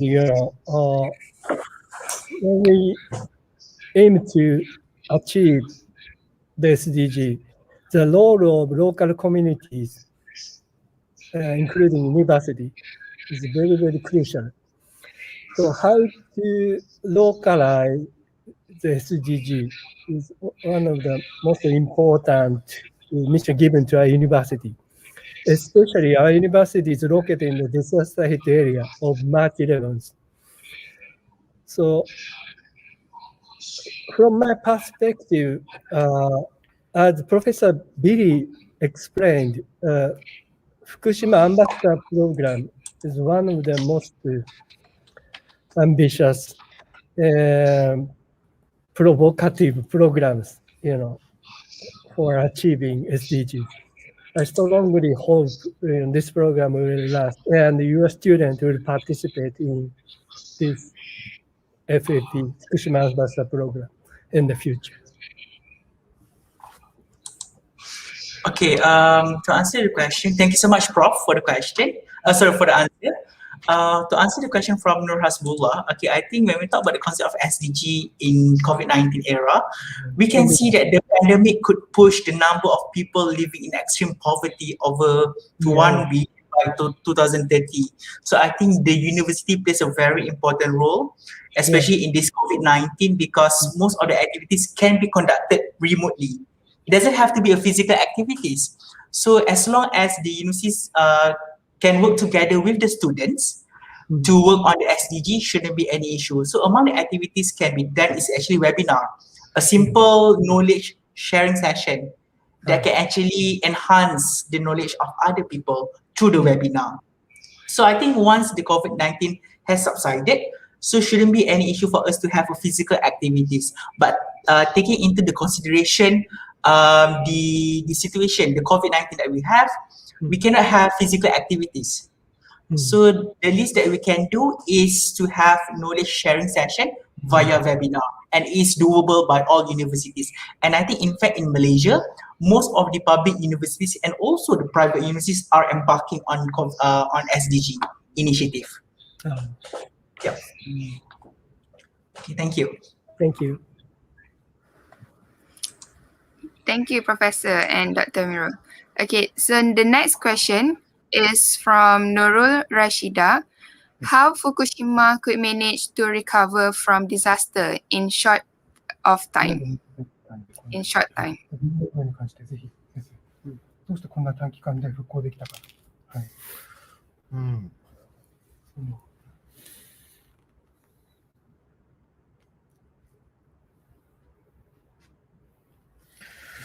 Yes, thank you for your question. Yeah, very good question. So, why and on what basis the such villagers could recover first step quickly? So, one of the element is the villagers' motivation itself. So before the accident 10 years ago, the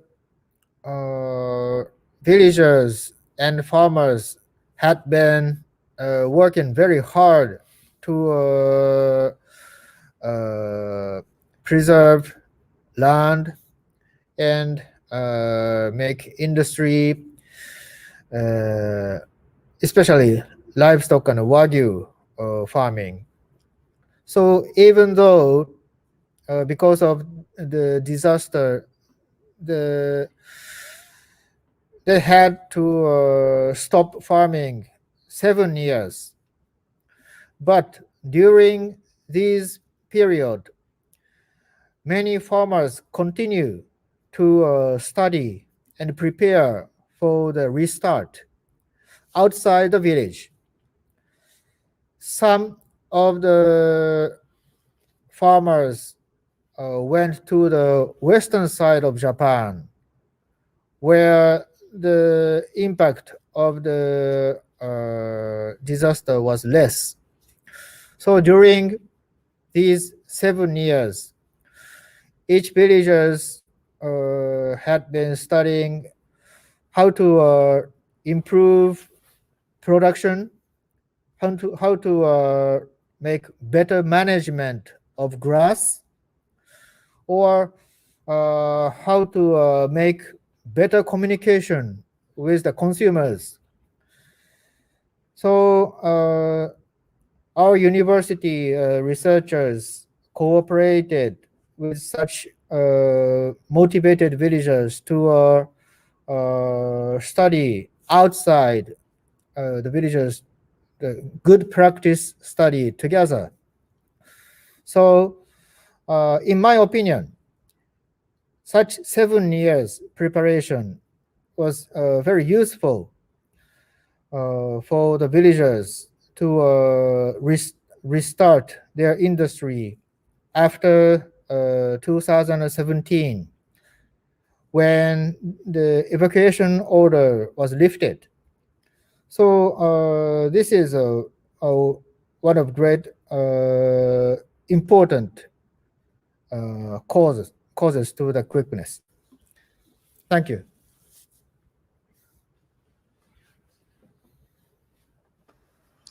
Thank you, Professor. So next question from Nur Shahira.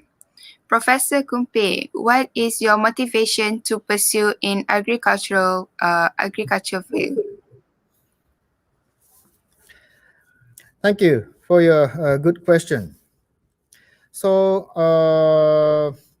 why I'm so cling or pursuing to the recovery of farmland, damaged farmland? That is a key question to me and also to the villagers. So, one of the easy way to alternative way to recover jobs is the not to work with the land, but villagers and our researchers are motivated to recover land itself. Why is the problem? So the farmland, agricultural field is not only the method or field of agriculture, but it is the infrastructure and also the common good for the villagers itself. So even though some farmers not want to use farmland and work without land, but most of the villagers want to recover agricultural field with such methods as grass production or flower, rapeseed production, etc. That is because once they have succeeded to recover farmland, the landscape and atmosphere of the village was much better than before. So the villagers and us, we researchers have the difficult question to how to make both ends meet, the industrial management and also farmland management. We want to make the good cycle between these two purposes. Thank you. Thank you, Professor Kumpe. So another question from Farah Tasha. Dr. Mirul, what is the future plan for Muara project? Okay, thank you so much, Sister Farah. So basically, moving forward for the Muara, we are going to expand. We are going to expand the project and helping the local people of Muar. So once this is successful, so we're going to expand, inshallah, with another district of Johor. But we have to make sure that the Muara helping the local community is a success first, in which is already in a progress, and we have actually helped some local people of Muar. So now we are going to plan to expand our horizon to the other district of Muar. Other district of Johor. Yep. And we would love to have you guys to be part of this project. In fact, we can have even Fukushima itself to join us as well. We would love that. Thank you, Prof. You're talking to me. Yeah. All right. Thank you, Dr. Miro. And our last question from Karunisa Aimin. Michael Sensei, I would like to ask, based on Kikonjin Sensei's presentation, what is your plan to empower young people for the Fukushima model? That's a very good question. Well, like I keep saying, Fukushima for me is a very special place. It has just an absolute amazing allure to it. And it's really been inspirational living here for 10 years and seeing how the people have recovered, how they've really banded together to use this opportunity as a means to overcome these challenges. So just utilizing that as much as possible, I think, just simply by through what I said earlier with like educational tours and programs that commemorate these local issues, I think that in itself will really help students realize that these issues that they're facing right now or the world that the world is facing right now aren't just, it's not somebody else's business, it's actually their own personal business too, because they grow very deep connections to the communities that are facing such issues. So I think just that involvement of the communities into the educational programs and blending the two is going to be a key element going forward. Sorry, maybe that's not the best answer in the world, but it's a really good question though, and something that I'll definitely continue to think about. And hopefully maybe our students, when they talk in session 2, they're going to be talking about their own experiences with such programs. Perhaps that will be that will give some guidance and hints to answer this question as well.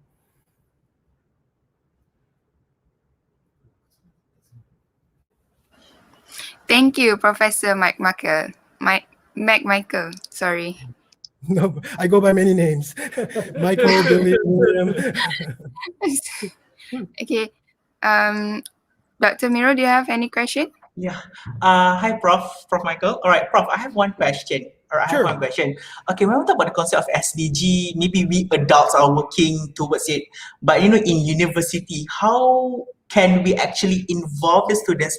How do we actually attract the students' interest to join the SDG project as well? I think this would be a better answer, with Kikoji Sensei, perhaps. Yes. Yeah, just to attract the students' interest to join the SDG project as well. Could you please share with us some strategies? Strategy. Yeah, just to attract students' interest to join in working towards the success of SDG project. As Professor Billy mentioned, our students are now facing a very serious challenges because of the COVID-19.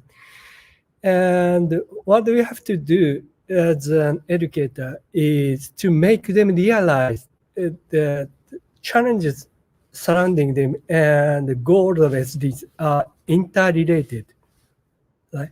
And we must achieve SDG goals, in an integrated manner based on the recognition that challenges our students are facing deeply involved in related with SDG goals. And as I said, in Japan now, work style reform, so-called work style reform, has been focused recently.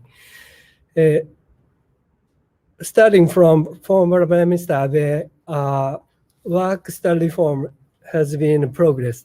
And the younger generation, like our university students, are really keen to know what is going on and working environment. So this is one of the pillars SDGs goals. So I try to make them be interested in the progress and work reform. Anyway, that's all. Thanks. Thank you so much, Prof. Thank you, everyone. That marks the end of the first session. Now we will pass the floor to Mr. Shun Okano, Director of Japan-Malaysia Association, to proceed with the event. Please welcome. 皆様ありがとうございます。これで最初のセッションが終了です。さて、日本マレーシア協会所長の岡野俊様にフロアを譲り、イベントを進めます。よろしくお願いします。ありがとうございます。Thank you for the introduction. My name is Shun Okano from Japan-Malaysia Association. It's very delightful to see the exchange and interaction happening between two universities. And I would like to thank everyone from IIUM and Fukushima University who organized and who are attending this very inspiring event online. and very encouraging to see this happening. For years, we at the Japan-Malaysia Association, we have been engaged in various activities such as reforestation projects in Sarawak, internship programs of Malaysian students who want to work in Japan, or student travel projects from Japan to Malaysia or Malaysia to Japan, and so on. One of the main pillars of our activities is to connect students from Japan and Malaysia as part of the Sakura Science Project, with the sponsorship coming from the Japan Science and Technology Agency. This year's online event is the continuation of such activities, and it represents our commitment to promote exchanges even in the hard time of the pandemic when we cannot travel overseas. To make this happen this year, we had to rely heavily on students and the faculty of two universities, much more than we used to. I would like to thank again for all the efforts and time that you put in to turn this event into something very fruitful. Until we go back to the normal world, we are hoping that this event will keep you engaged with Japan and keep the friendship between two countries. Thank you very much. That's all for me.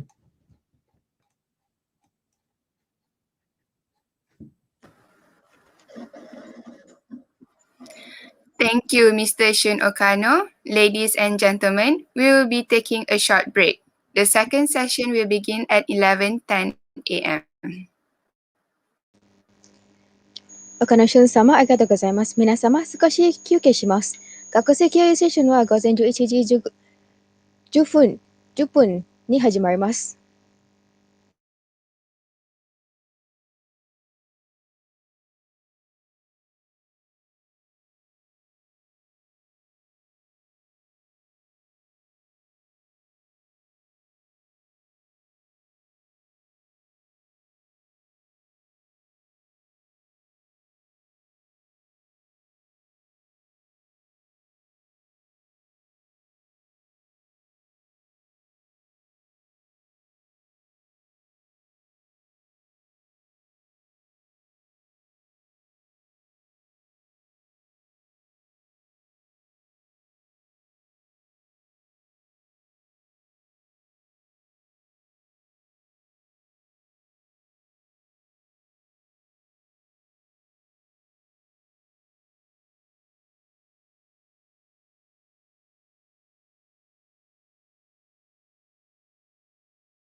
Let's lead the way, lighten the future, share the wisdom to the spirit of Islam. Revelation and reason shall excel, shall prevail. merging faith and knowledge, we, the Khalifa, we will fulfill the amanah. Together, we make the world a better place forever. Expand the culture of Irogramme. IIUM is to realize the meaning of Ramadan al-Alamin. Together, we make the world a better place forever. Expand the culture of Irogramme. IIUM is to realize the meaning of mercy to all worlds for mankind.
We are still waiting for the speakers. We will begin shortly.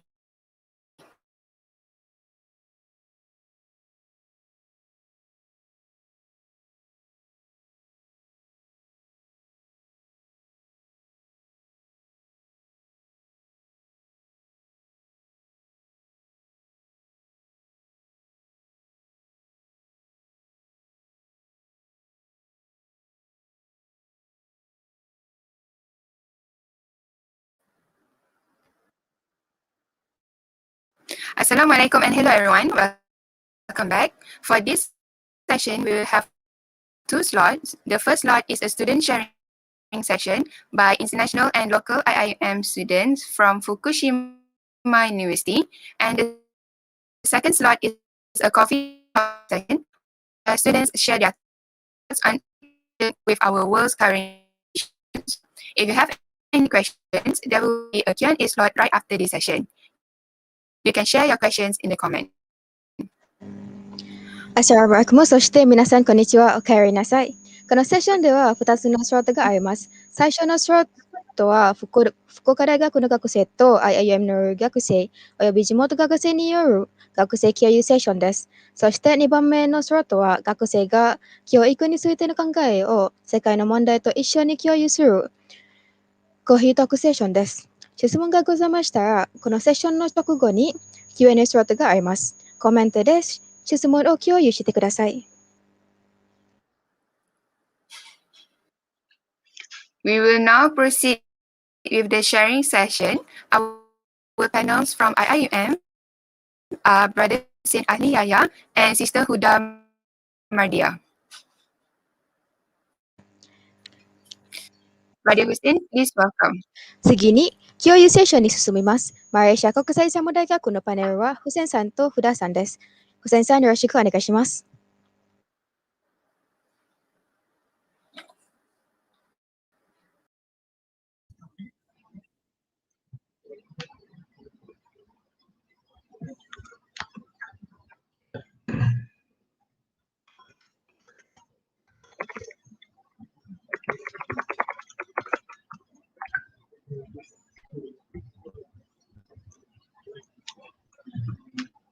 Good morning, everyone. Konnichiwa minasan. My name is Susan Al Yahya. Currently, I'm studying in Malaysia for English for International Communication. And currently, I'm on my 4th year, and this is my last semester. So, I first arrived to Malaysia in September 2017 under a scholarship provided by Yayasan Khazanah. So during my study in Malaysia, I've been went to Johor, Malacca, Muar, Kuala Lumpur, and also Singapore and the surrounding of IIUM Pago. So what's different between studying in Malaysia and Indonesia?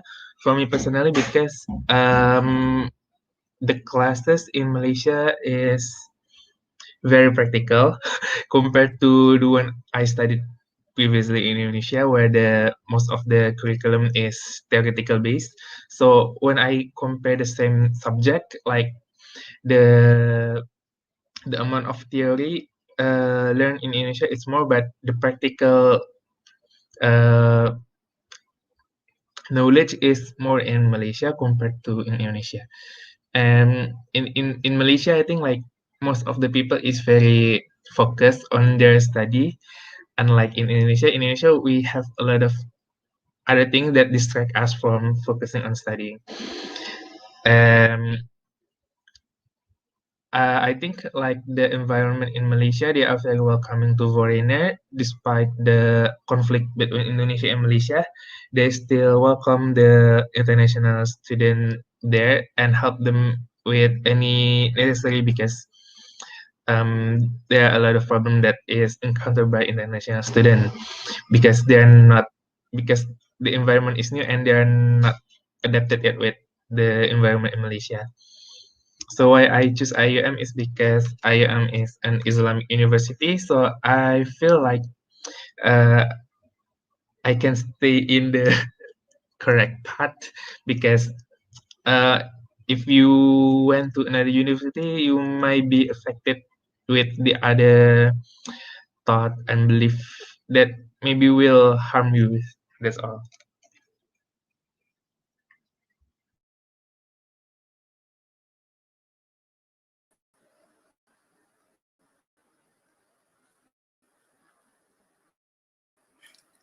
Thank you, Brother Hussein. Our next speaker is Sister Huda. So please welcome. フセンさん、シェアありがとうございます。次のスピーカーはフダマディアさんです。フダさん、よろしく。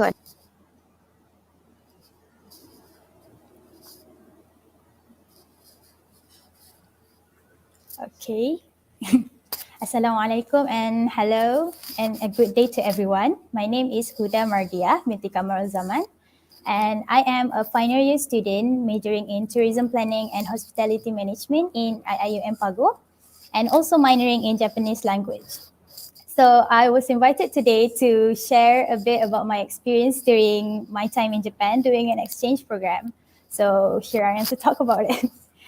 I did my exchange program after my second year, which is around September 2019 until February 2020, which is in Japan, that would be the fall term of 2019 during autumn and winter. But during that time, the winter in Japan, not in Japan, in Osaka, where I went for exchange program in Kansai University, wasn't as cold as other years. So there wasn't any snow, or it isn't as cold as any other years. So that's quite an experience, which is okay for me because I am not good with the cold. So yeah. So I went for an exchange program in Kansai University, as I mentioned just now, in Osaka.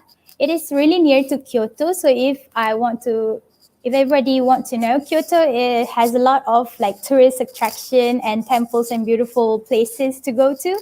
So it was nice to stay near Kyoto so that when I have time, I can go to Kyoto and like look at some places and temples that are very beautiful. And yeah. I stayed in Suita City, which is near the Minami Senri station. So it is like I guess around 30 minutes from my dorm to Kansai University.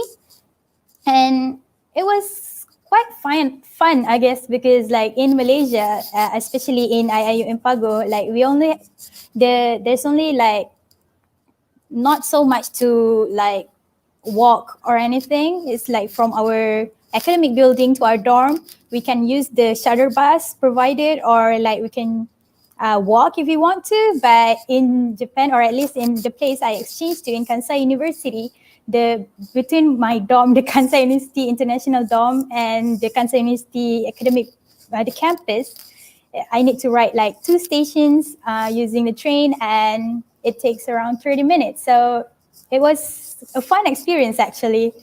So, and what else should I say? Oh, the application, if everybody is interested, it's not as complicated, because like the Kansai University like International Affairs Department are very helpful if you want to apply for it. Like usually because Kansai University and IIUM has like an MOU, like a connecting like a network with each other. So if they are offering an exchange program, usually KLM will make an announcement that there'll be like exchange program that you can apply in Kansai University. So you just follow the instructions there, and then you have it. It's really easy. So I recommend for anybody who wants to try. Also, there are a lot of people that ask me if I got scholarship to go there. Unfortunately, I didn't, because like during that time, usually going to an exchange program to Kansai University from KLM, from the Kulliyyah of Language and Management, usually the scholarship that is offered is JASO JASO scholarship, sorry.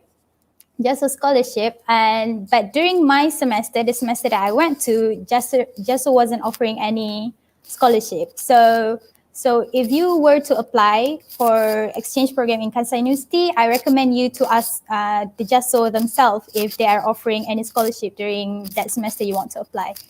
So yeah, I went with my own funding, but it was okay. It was nice.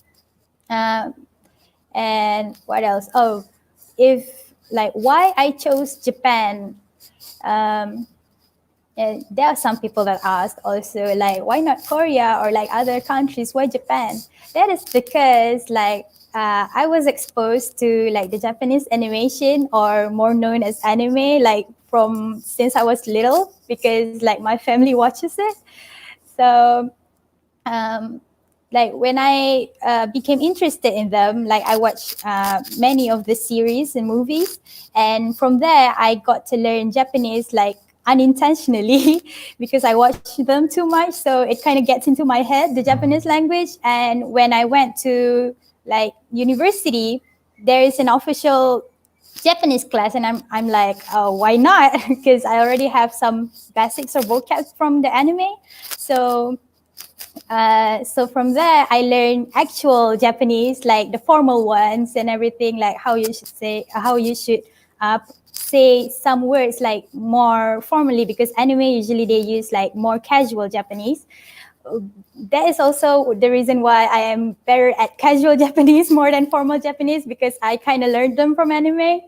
And so my classes in the university in IIUM are classes to make me like better my formal Japanese. So it was fun. It was nice. That's why I chose Japan, because like I can relate, because I have watched so many of them, the settings of Japan in movies and animes. So when I went to Japan, I'm like, oh yes, this is it. This is what I wanted to experience. This is what I have always been looking at, like through the screen. So that's why I went to Japan instead. So like, I think it's the same for like people who watch a lot of Korean dramas. They'll be like, oh, I want to try to be there and experience the culture. So I am also like that, but towards Japan. So I think that is all from me. If there is any question, feel free to ask. Thank you. Arigatou gozaimasu.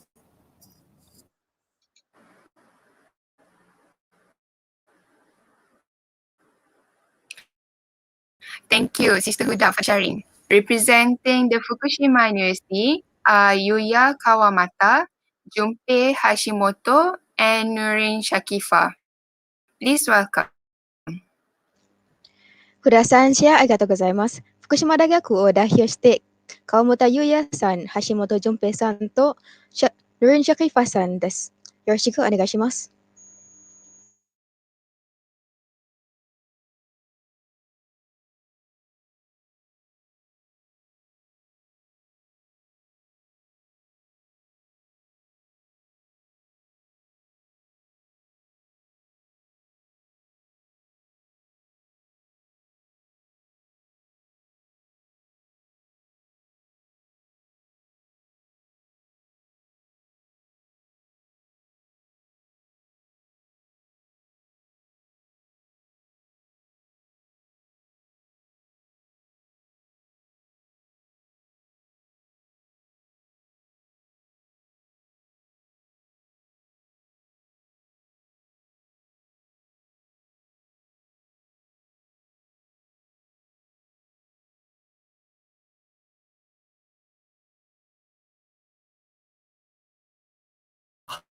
あ、ごめんなさい。Sorry, can you hear me? Sorry, again. ごめんなさい、もう一回。Sorry about that, guys. Can you hear me? Can you hear me again? Yes, now I can hear you. Sorry My about that. bad. No, it's my It's fault. William's fault. Sorry. Okay, I will begin again. Sorry for that. So we are going to introduce about Fukudai education for learning sustainable development goals. So the presenter will be me, Yuya Kamata, and Junpei Hashimoto and Shakifa. So as Professor McMichael said, Fukushima is one of the most innovative regions to learn SDGs practices in the 21st century. So this time, we are going to introduce to you concrete examples Fukushima University address to achieve some SDGs goals, as well as the difference between Malaysian and Japanese education for SDGs. This is today's agenda. We'll explain like this, and I'll firstly start my presentation. So, as I said, one of the most innovative classes in Fukushima University for learning SDGs will be Fukushima Future Studies. This is an actual-based learning in which we can learn SDGs affairs Fukushima is working on in the first year. Then from second to fourth year, we work on the matter we need to resolve to achieve SDGs goals. The Fukushima Future Studies is a brand new open to all students across all faculties. We have 4 faculties, so that's why 4 students in the 4 faculties can take these classes. Its core function is to assist students in acquiring essential skills and knowledge needed to become new builders of the future of post-March 11th Fukushima. But as well as we can also learn the perspective of SDGs through these studies. So one of the concrete examples in the first year we can take in this project will be Muara Daigaku, which can be translated into village university in English. It sounds a bit weird, but that means village means the disaster area where we learn, and Daigaku is the university where we learn as well. So in the village, by jumping into the actual disaster area, students can learn from the local people. And this class, we learn in this class through a year. So this is a flow of Muara Daigaku from March to May. So firstly, we'll get the basic knowledge about the issue of Fukushima, and also we'll have a field trip, one-day field trip to the disaster area, which is mainly the coastal area of Fukushima. And then from July to September, we'll go to the field. We'll have a field work again, but it's for a week to know more deeply about the issue of Fukushima. And then we reflect what we've learned, what we've get through that field work, and elaborate what we've learned as well from October to December. And then we try to make up a question we want to address. And from November to December, if we need some additional surveys, we can also have a trip to the coastal area, disaster area. And then finally, in January, we will make a presentation to the residents where we interviewed in that area. That's the flow, the timeline of Muara Daigaku. And the way of approach the issue of Fukushima is like the slide shows. So in this class, we've approached Fukushima from 3 different perspectives: life and community, farm, and tradition. But all 3 perspectives are strongly related to people, since people live there, and we have to also contact people and learn from them. That's really important in this class. And we are expected to get those 5 abilities. Actually, I also took this class, and I really feel that like I've got like those 5 abilities. And however, this is a class to find issues in some specific areas and convey those to their residents. But some students are want to continue more survey because they want to resolve that issue. That's why, like in Fukushima University, there is a following learning system called individual learning program, and in which we can find what we've addressed to resolve, and by oneself or in a voluntary related group. That will be from 2nd to 4th year student. And actually, when I was involved in that program, I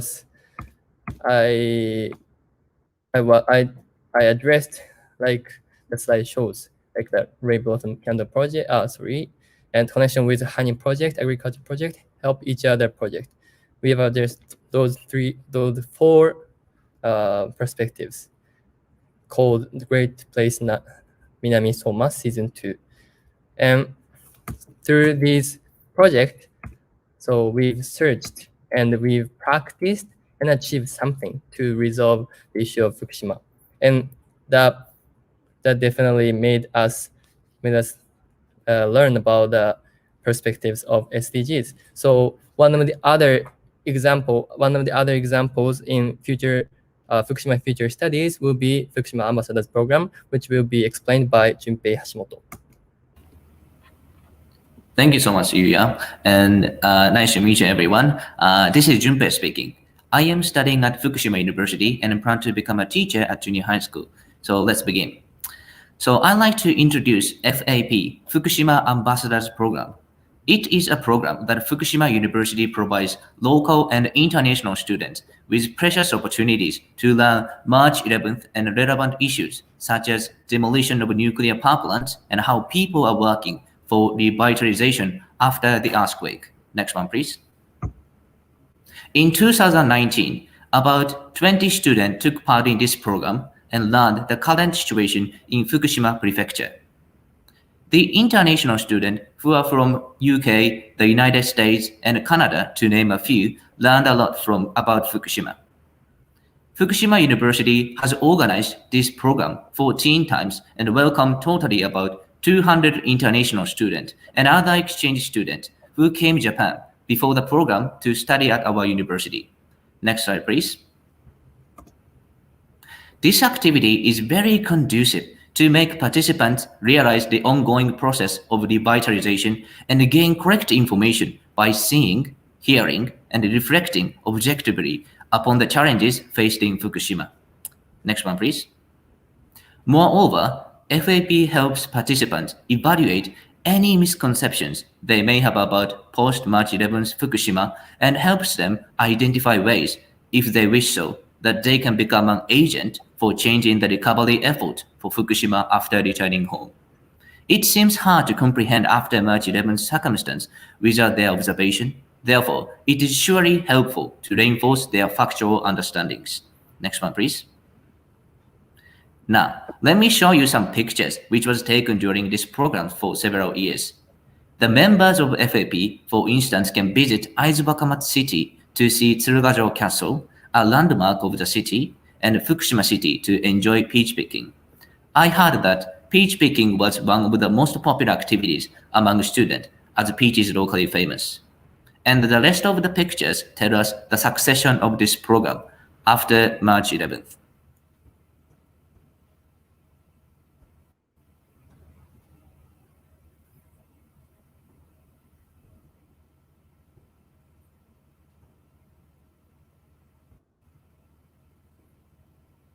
Now, I want to present some comments of participants to make it easier to picture what you can get from this activity.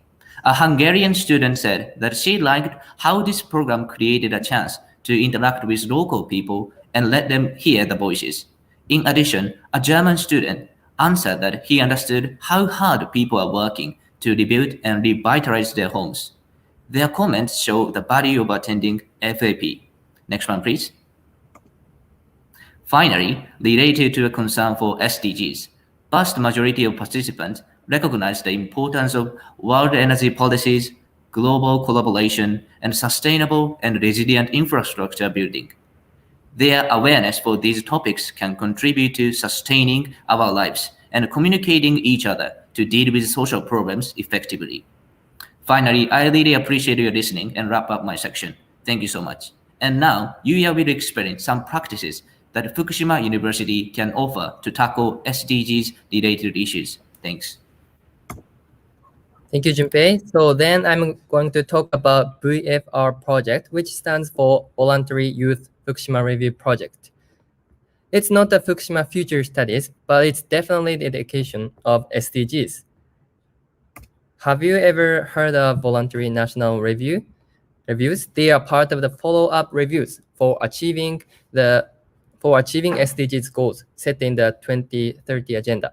Since VNRs are supposed to be created not only at the national level, like MDS, but also at subnational levels, youth review is made up by local students after VNRs. VNRs are one of them, focusing on Fukushima. We address making this review from quantitative and qualitative perspective, from whose charge is mainly Fukushima high school students. Although there are main two objectives of this project as slide shows, but they can also learn the perspectives of the SDGs by means of Fukushima. These are the voices from the students who are involved in this project. And these are, and from that, it's totally clear that students learn a lot of insights on SDGs through Fukushima. So finally, Shakifa would introduce the differences of education between Japan and Malaysia and close our presentation. Okay, Assalamualaikum warahmatullahi wabarakatuh and good afternoon to everyone. My name is Shakifa. I'm one of 5 students came from Malaysia, currently studying Economy and Business Administration at Fukushima University. And now I am in the 3rd year. So I will start my part with Bismillahirrahmanirrahim. For my part, I will talk about the difference between Japanese and Malaysian education for SDGs, and I will focus on 2 things: the importance of SDGs ranking for Malaysia and Japan, and also the differences in Malaysian and Japanese university education. Next, please. So here is the data I got from the United Nations website in the SDGs report in September 2019. And this shows some goals in the SDGs that are priority for some countries. These goals are in the top 3 chart or top 5 chart for some countries. And there are 4 goals listed as the top 5 priority goals for Malaysia, which is no poverty, goal number 1. And life online, goal number 15. Peace, justice, and strong institution, goal 16. And while those who are at a worrying level are the quality education, goal number 4. And the quality education is the number 1 ranking for goals that are a priority for Malaysia. And this is different from Japan, where only 1 goal is the main priority for them, which is good health and well-being, goal number 3. due to dumping of the elderly populations and the lack of very drastic birth rates. Next, please.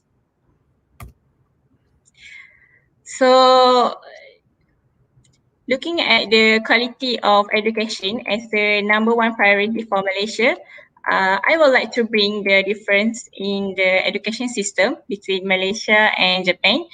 However, the level I want to focus on is at the university level, as the school level will be discussed in the second session, which is the coffee talk session.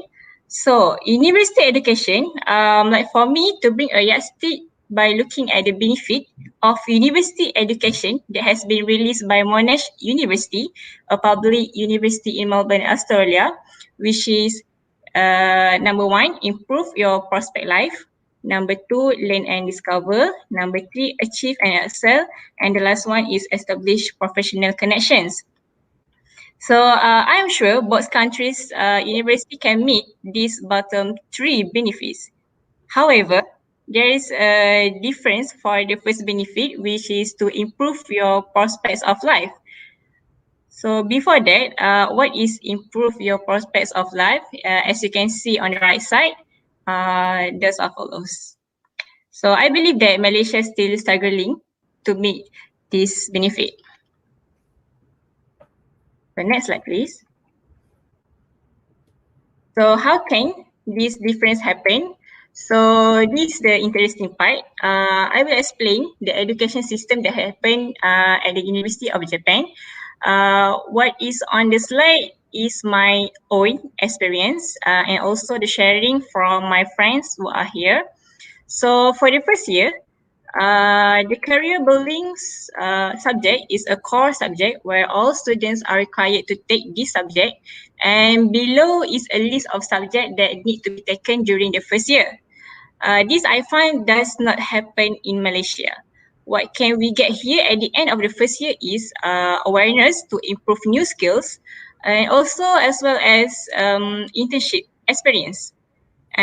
Internship experience during this year is only a day or 2 days to reveal to students the internship atmosphere that they need to go through in the third or fourth year later. So for the second year, there is nothing special. Only students will try to take as many credit hours as possible. For the third year, usually most students have already spent the credit hour they need to collect, and they will start preparation for job hunting. So job hunting here usually starts in the second semester of the third year. Here they will do as many internships as possible, where their internship unlike in Malaysia, as I told before, there is an internship here that can be done as short as 1 or 2 days and the longest lasting months. And some of them will also take the SPI test. The SPI test is the most commonly used aptitude test in Japan, and it includes a basic knowledge test and personality test. So most of Japanese students will take this test for enter the company that they want. So this test is the basic knowledge test, further divided into language section, which is in Japanese, and also a math section. So for the fourth year, for the fourth year, most of them just need to apply for the job they want, and some of them do not have to worry about job placement, and just need to focus to complete the thesis, final research, and final presentation. Different in Malaysia, where the job hunting begins in the fourth year, and at the same time needs to complete the thesis or FYP. So here, I do not want to state which country's education system is better, but looking at how systematic university system education in Japan, then it is not impossible that they can achieve the all four benefits of university education that have been stated by Monash University. Next, please. So this is conclusion to my part by exposing the students about career development, planning, and the actual situation after graduate. open up many opportunities to join internship, and then higher chance to fulfill the first benefit of university education, which is improve your prospects of life. So last, we may not be the most advanced university when it comes to SDG education, but we feel strongly that Fukushima has a lot potential for SDG education going forward by Yuya and Junpei. Also, we need to make more efforts to let people recognize SDG. We hope that we can learn a lot from the International Islamic University of Malaysia in regards to how to fully utilize this potential. Thank you so much.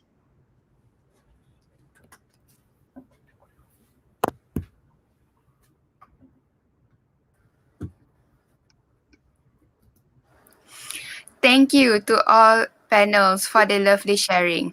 Now we will open the floor for a Q&A session. Do share your questions in the comments. パネリストの皆さん、素敵な共有ありがとうございます。それでは質疑応答のフロアを開きます。コメントで質問を共有してください。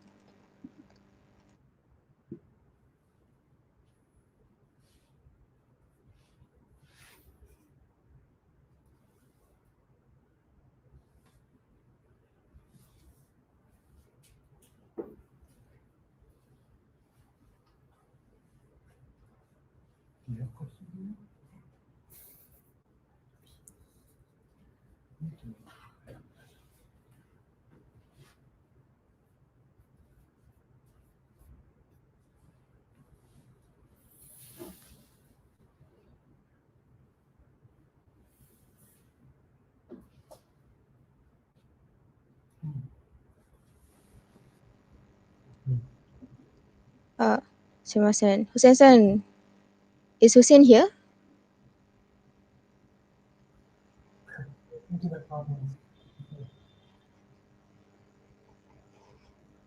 じゃあ、okay. Next question, please.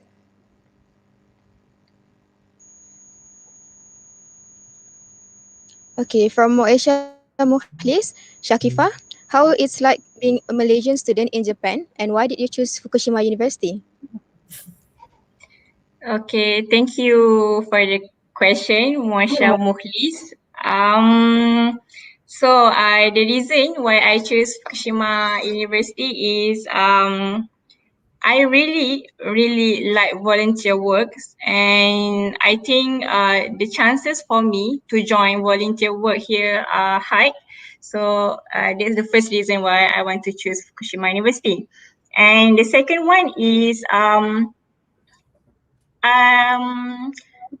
want to track the area affected by disaster myself, because I'm always read in the news and in the internet. There's so many fake news about the disaster. So yeah, I want to track the area affected by myself. So that's why I want to choose Fukushima.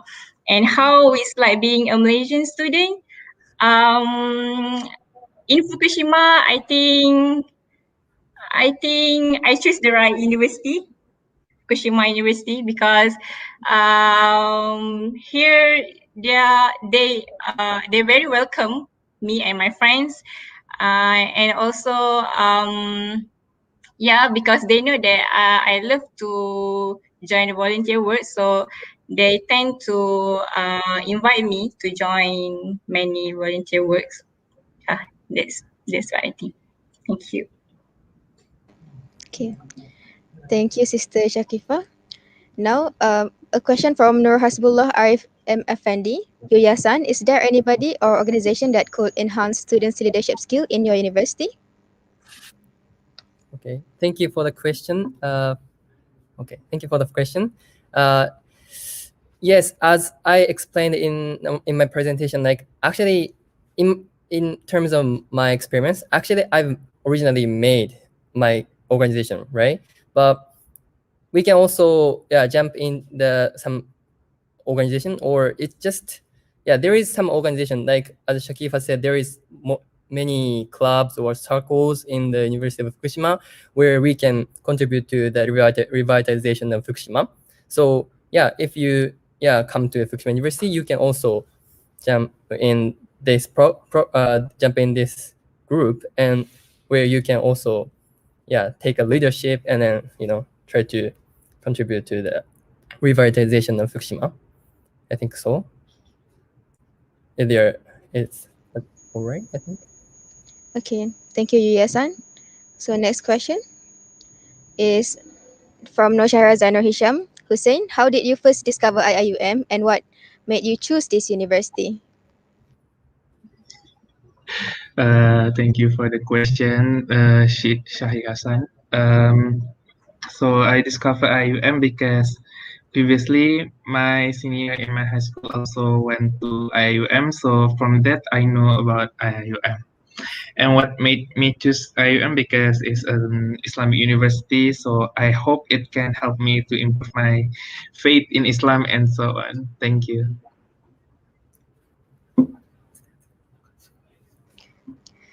Thank you, Hussein. Next questions from Shahira Yusuf, Jumpe-san.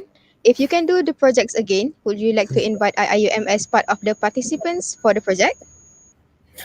Well, yes, thank you for the question first. And then I would say I can highly recommend you guys to come to Fukushima and join this activity because from my experience, I heard that all of the participants really enjoyed visiting Fukushima and talking with local people. So therefore, I strongly can tell you, okay, maybe you can come here and you can enjoy, you can learn a lot about Fukushima together with us. Thank you so much for the question. Thank you, Jumpe-san. Next is from Noshara Zainur Hisham. Huda, if you get any chance to change your exchange program in Japan, would you have your exchange program in Fukushima University? That's an interesting question. Well, if I were to choose, if I have to choose, if it's either Kansai or Fukushima, I think I would choose Kansai because I have always been interested in Kansai, like their dialects and their food. And so I have always dream of going to Osaka. But if I don't have to choose and I can go to both of them, I would like to go to both of them because I want to have more experience and have be in a community are different. Because in Kansai University, I also kind of mingle in their local community, and the Obasan and the Oji-san there is very friendly, and they have their dialects that I have to understand, which is quite fun and interesting. So, but if I have a chance to also go to Fukushima, I would like to try for another experience. Like instead of if I focus on culture in Kansai, in Fukushima, I can focus on everything else there. So yeah, thank you. Huda-san, thank you for that honest answer. Now, is there any other questions?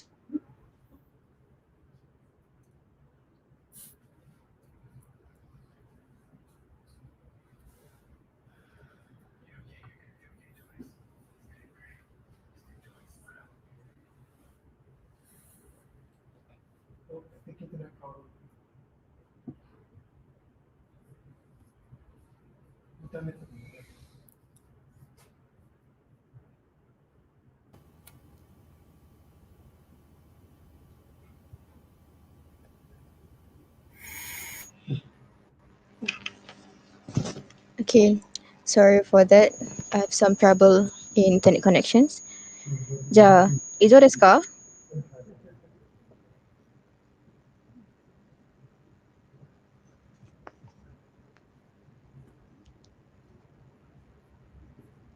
Okay, last questions. Alamak. Is Hussein here?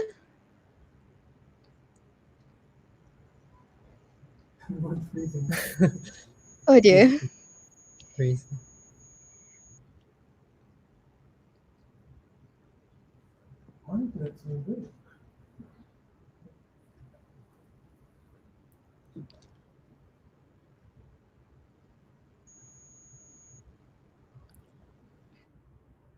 Hmm.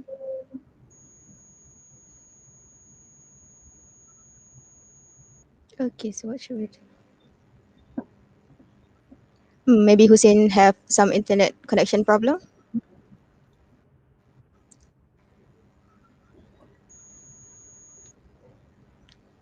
Okay.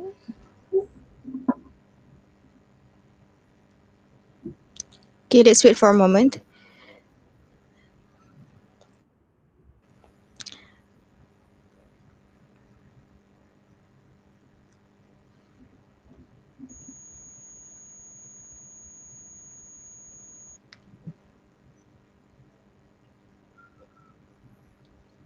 Okay.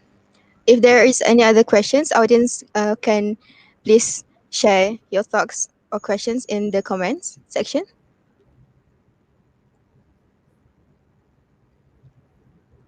Okay. I found a new questions from Nur Hasbullah Arif MFND. Sorry for the wait, guys.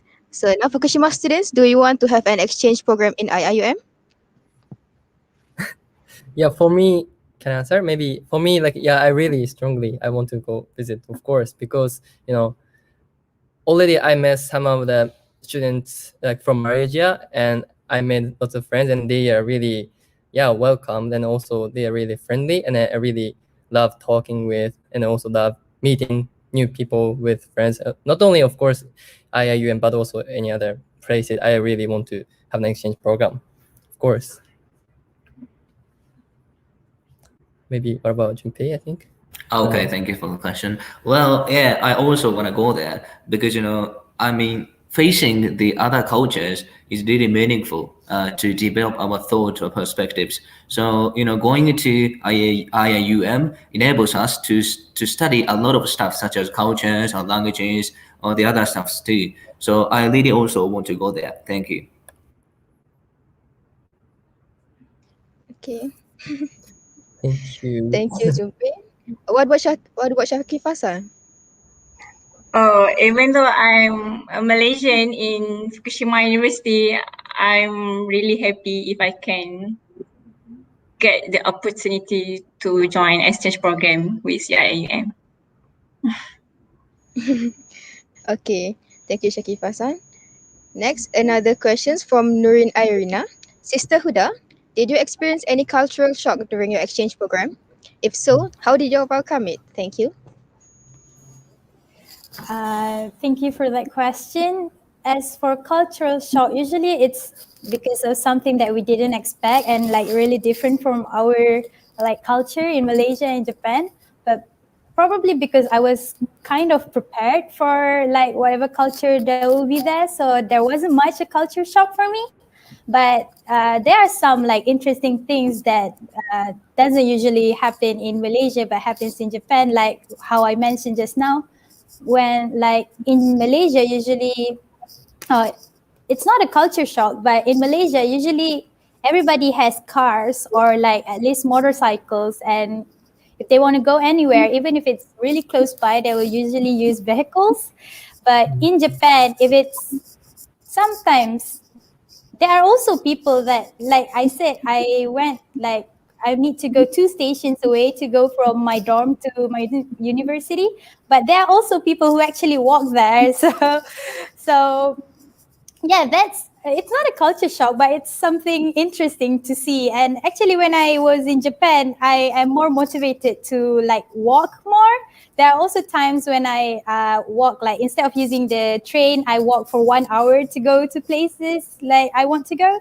So like it's interesting. There are very few people that actually have cars.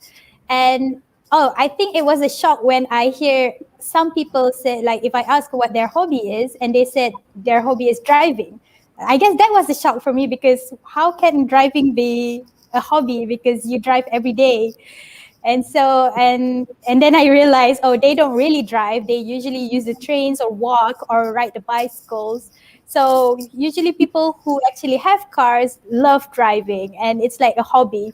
So that's very different from Malaysia, because we have cars and motorcycles because it's a necessity and we drive every day.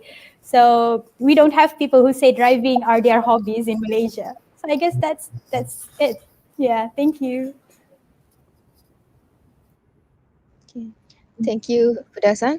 Next, I think this is the last questions. For Fukushima students, may I ask, is it easy to have exchange program in Fukushima University? From Nur Aisyah Din. Oh, can I answer? Yes. I think it depends what you study. So, for example, Fukushima University can provide you guys a buddy system, which a Japanese local student can help their study in English or in Japanese. And for example, this year, I am a buddy of Indian student who studied about mathematics. And then, because mathematics is not my subject, but still we can help the language support, or how she can adapt to the local life in Fukushima. So I would say you can enjoy Fukushima's life together with local students. Thank you. Okay, thank you, Junpei-san. Is there any other additions from Yuya or Sister Shafika? No? Okay, thank you, everyone.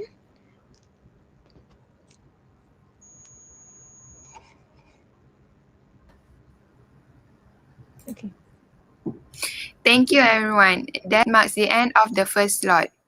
We'll now pass the floor to the next moderator for the coffee talk 皆様 session. ありがとうご Please ざいま welcome. す。Sorry, Momo. 皆様ありがとうございました。これで最初のスロットは終了です。コーヒートークセッションから次のモデレーターにフロアを渡します。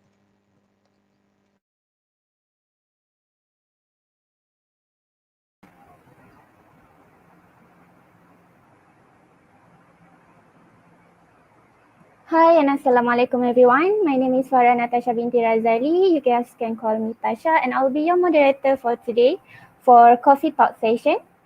So with me today I will have 3 great speakers. One of them is from IIUM, International Islamic University of Malaysia, and another 2 panels from Fukushima University.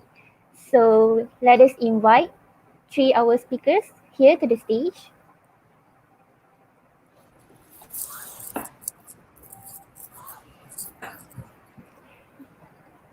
Okay, so let us wait for one more panel from IIUM.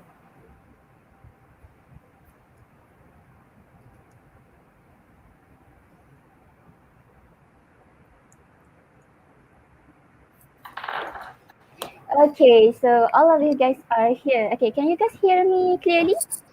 Yes. Okay, so let me introduce our 3 panels for today. Okay, the first panel, we have Brother Nur Hasbullah Muhammad Arif from, Brother Nur Hasbullah Arif Muhammad Effendi from IIUM. Hi, Brother Hasbullah. Hello, hi. Okay, so for our second panel, we have Joycelyn Ann. Hi, everyone. Hi. And the last panel for today, we have Karen Surumaki. Konnichiwa. I'm Karen. Nice to meet you. Hi. Okay, did I pronounce your name clearly?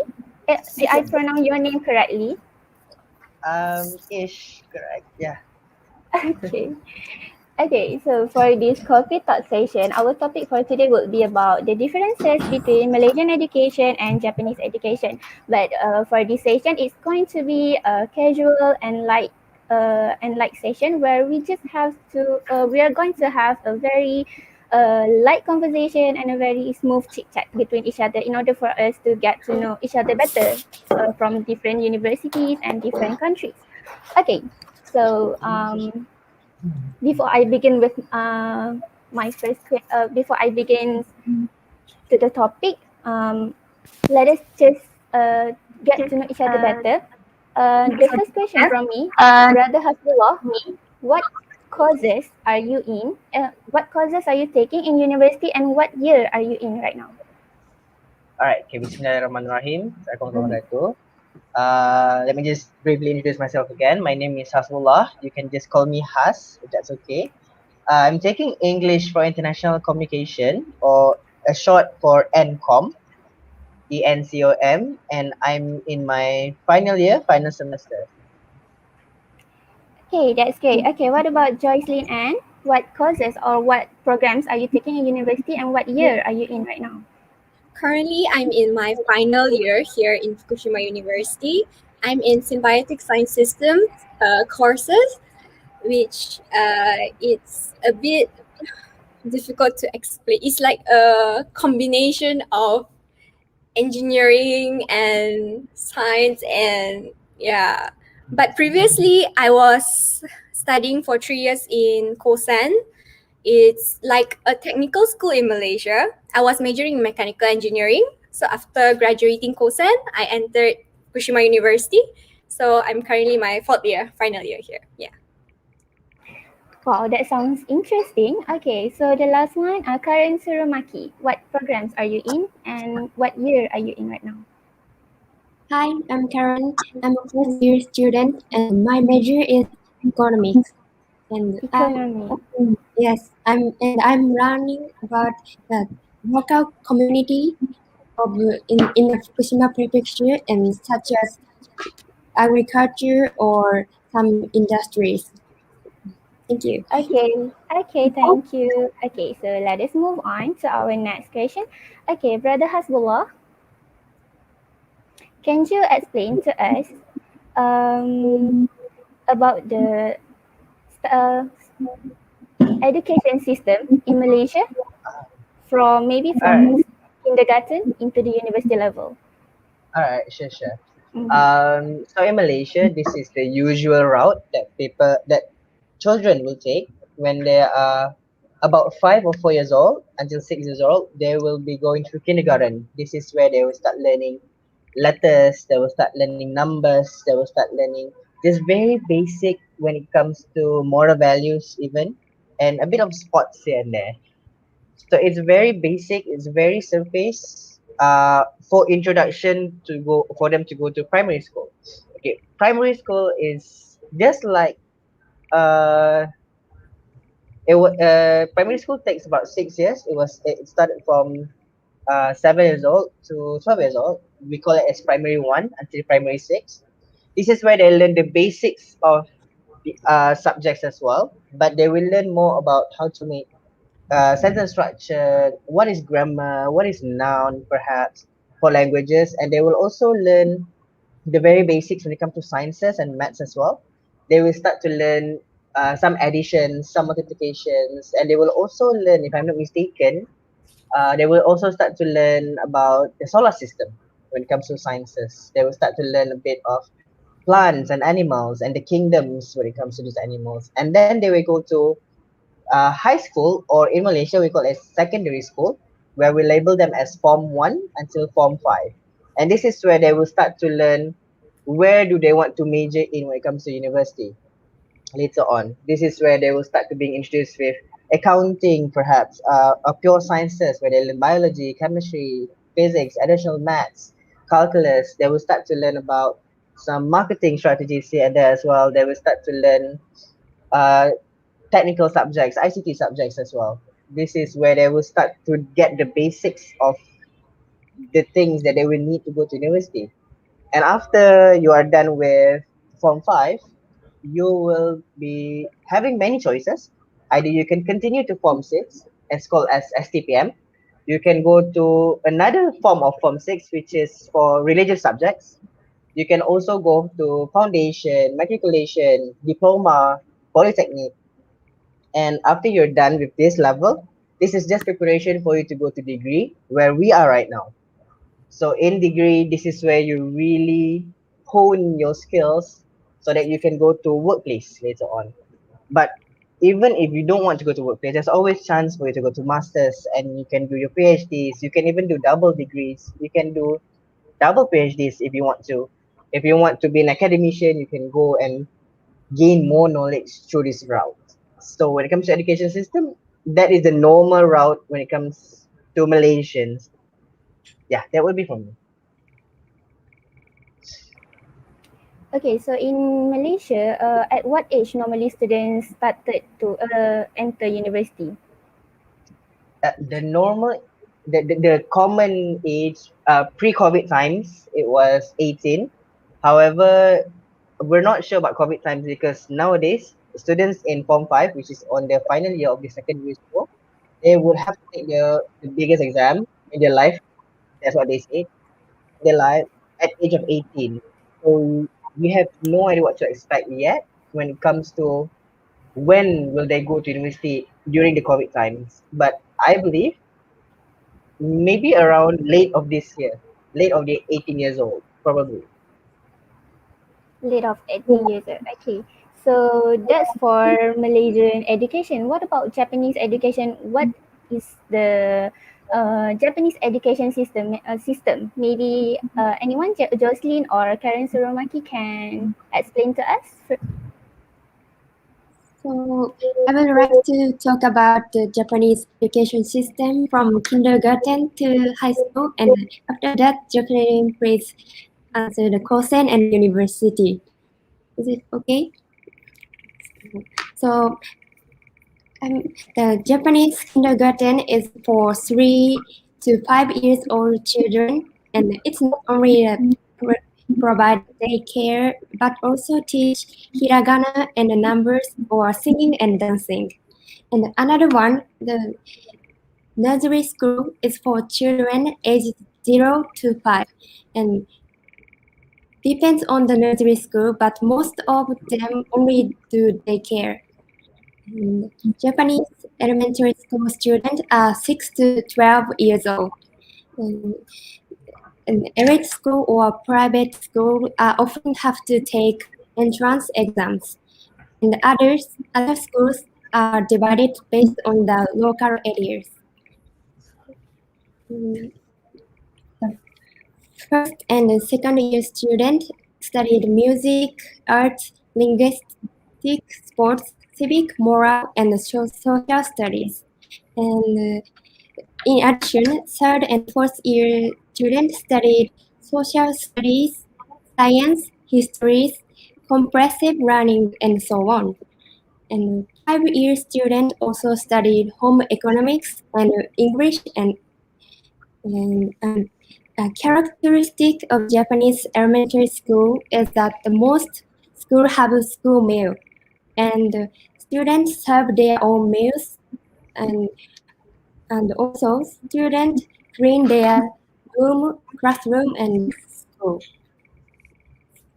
And Japanese junior high school students aged 13 to 15. We have 3 years, and the students who want to go to private school often have to take entrance exams, and the others are divided based on the local areas. All high school students take entrance exams or the recommendation exams, and they divided a high school based on the result of the test. There are general courses and for going to the uni, and certain courses such as technical, agriculture, English, and so on. And general courses are divided into liberal arts and science from the second grade. After students take the university entrance examination, so when they are in the third year of student of high school. Thanks. So All right, thank you. Okay, Jocelyn, do you want to add anything? Yes, I would explain the Kosen system and also university system. So in Japan, after you graduate from middle school, you can choose whether to enter high school or Kosen. Kosen is like a technical school for engineering courses, I would say. So for usually Kosen, most people wouldn't choose that route unless if you're really certain that you want to do engineering courses. So for me, I received a scholarship from Malaysia. So my route is to enter Kosen for 3 years and then further my studies to university. Like Kosen is like a diploma for me. So in Kosen, we have majorly 5 types of courses: mechanical, chemical, electrical, civil, and also architecture. So I was in mechanical course for 3 years. So but I entered when I was third year in Kosen. Kosen usually lasts for 5 years in a way. Yeah. The first and second year usually they study for basic not right. Yeah. Yeah. Yeah. I mean, how do I move the slides? Do you want to use the slides? Because they already. Okay. Sorry. Okay. I think I shall use the slide to be more easier to explain.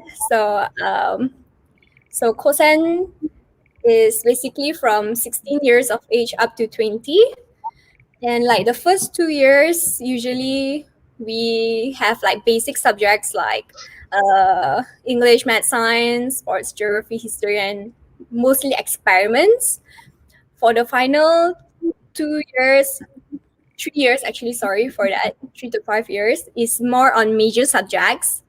And almost most of the subject that I learned when I was in third and fourth and fifth year in Kosan is quite similar to what they learn in Malaysia for their diploma level for mechanical engineering as well. So for the final year of Kosan, like the students can choose whether they want to start working or continue their studies to university. So for my case, I decided to pursue my studies in university. So I chose Fukushima University. So for Kosen graduates, they usually enter from the age of 21 years old. So they will enter from the third and fourth year. But for normal high school graduates, students will start entering from 19 years old. So it will last for 4 years.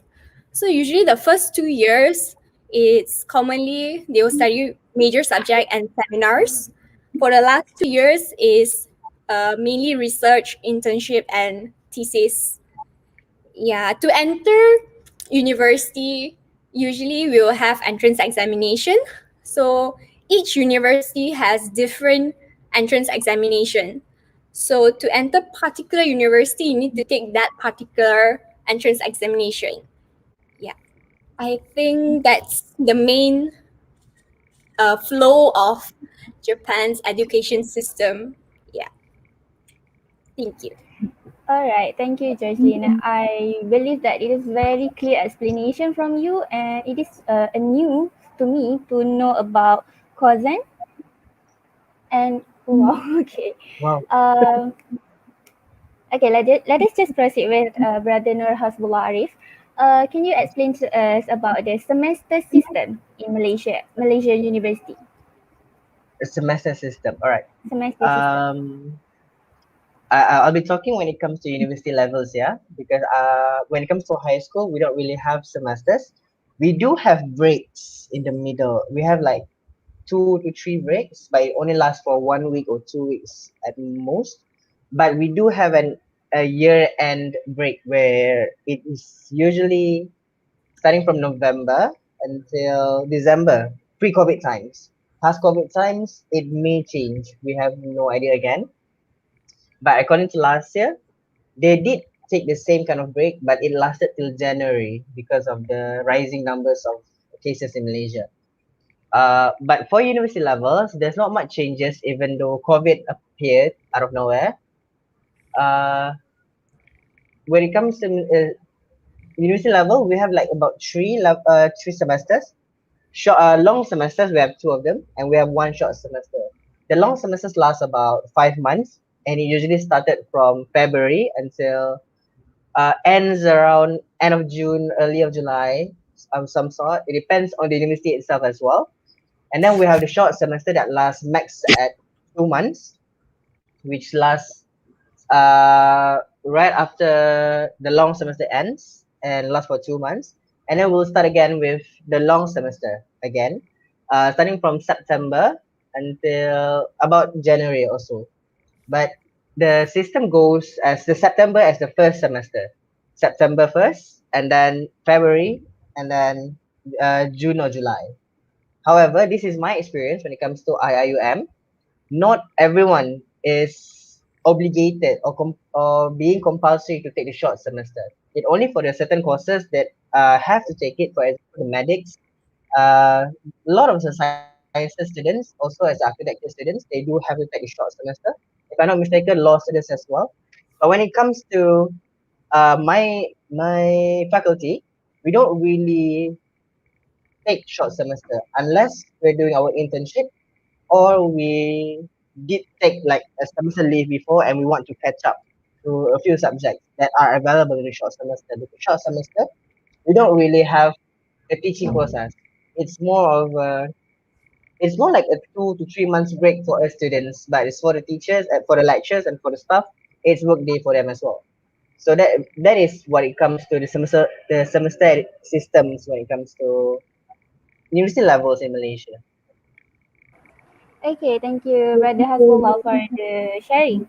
Okay, what about in Japan, specifically in Fukushima University? How long does it take for you guys to finish one semester? And how many days do you guys have for your vacation or holidays or semester break? Anyone, Joycelyn or Karen, want to answer? So usually in Japan, because we have a lot of seasons. So according to seasons, we have holidays, and mainly the longest holidays are summer holidays and spring holidays, which usually last about 1 month. So spring holidays usually are like from starting of March to end of March, and summer break usually from September to October. And then so we usually have 2 semester. So we start our year, like student year, from April up to summer break. Then we have our break, and then we will continue our second semester after summer break up till spring break. So but in between this, we do have like short, like public holidays, I would say, and winter break, which only lasts for 1 to 2 weeks. So and in between those semester, we have major 2 exams, I would say, midterm and final. So I think that's basically the flow of holidays, or like, and it doesn't differ that much according to universities. It's maybe like a bit earlier or a bit later only, yeah.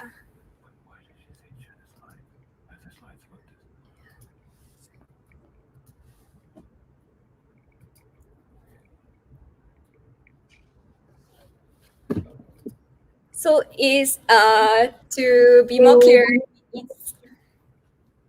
it's like this, I would say, in Japan, almost, yeah.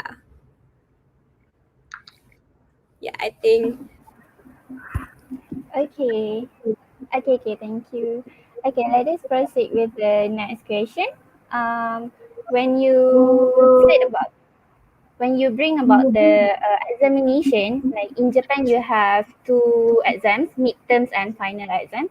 Can you explain further about how usually Japan University, or specifically in Fukushima University, how do you guys conduct the examination?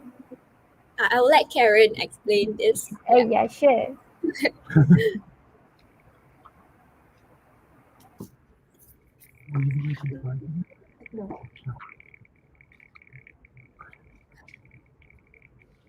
Karen, would you mind explaining the exams that we have here in Fukushima University?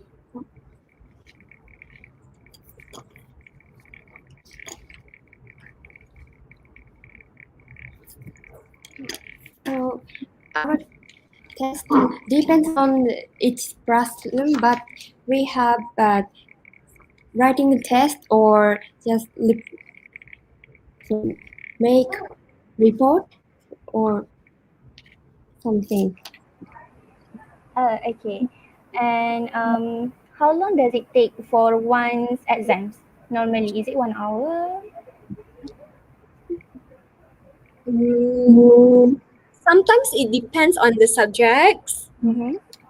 So it depends on the teacher and it depends on the subject. Usually it's 1 hour or 90 minutes. Yeah, almost, I would say. Yeah. Okay, thank you for the answer. Okay, what about Brother Hasbullah in Malaysia? How normally final exams being conducted? Okay, I'm talking in respect to IIUM subjects because I don't really know about the other universities. Although I've heard some, but I'll explain a bit when it comes to IIUM first. From my experience, when we're talking about this faculty that I'm taking in, we don't really have final exams. We have a lot of assignments, presentations, video makings, research going on, but we don't really have much of a final exam, especially during the COVID times. Final exams is a bit hard to be conducted.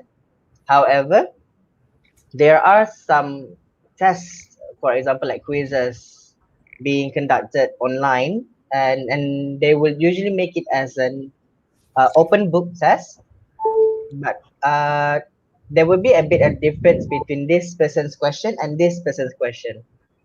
But when it comes to the sciences students, my friends that are taking engineering, that are taking physics, that are taking uh, ICT, they did say that they still do have final exams, but it has become much like an open book test, I have said. However, the questions are like, for example, question one, and then they have subsection A, and then another section, the small I, the I Roman. So it become a bit longer as compared to when it comes to the pre-COVID times. The time duration is about, the minimum I've had before was an hour and 2 hours was the shortest time, because usually marks when it comes to examination in Malaysia, it carries about 40% of the whole weightage of the percentages. And at times there are also papers that have 3 hours. However, something interesting when it comes to some of my friends in Unimas, I've heard one of them say they were taking engineering. So she gave an example of, there's 25 students in the class. So they will be given different sets of questions. For example, 5 students will answer set A. Second 5, the other 5 will answer set B, and then the other set C. But it will be random. For example, in your name list, probably number 1 and number 7 and number 13, they will answer set A. So they don't really have the time to ask who's doing A, who's doing B. They don't really say, and because in the paper, they will not say this is set A, this is set B. So that is one of the interesting method that I've heard from some of my friends at other university when it comes to final exams. All right, thank you. Brother Hasbullah, I heard that in your department, Kulliyyah of Languages and Management, there they don't really have final exams. So how they have, but they don't, but the I mean, yeah. okay. So how do what are the other assignments or the other assessments that normally lecturers give to the students All right, for sure. the courses that don't have final exams? The alternatives apart from final exams, especially in the during COVID times. For example, in my department, which is NCOM, we used to only have 3 subjects that have final examinations, which are, if I'm not mistaken, it was linguistics. We also learned about communication law, and then we have examinations for, if I'm not mistaken, back in the past, it was data analysis and interpretation. However, we don't have exams for those anymore. So what happened is, the lecturers assign other parts of assignment and increase some weightage in other assignments. For example, we have research papers as early as first year and first semester. We have video making. We have short film making. We have a video presentation. We have a video research proposal. We also learn how to organize programs online as much as this. However, those are mostly introduced during the first years. In the second years, it shifted more into academics, route where we do a lot of research, we do a lot of conferences, we do a lot of what was it called again? A if I'm not mistaken, it was called something as 3-minute presentations, 3-minute thesis presentation.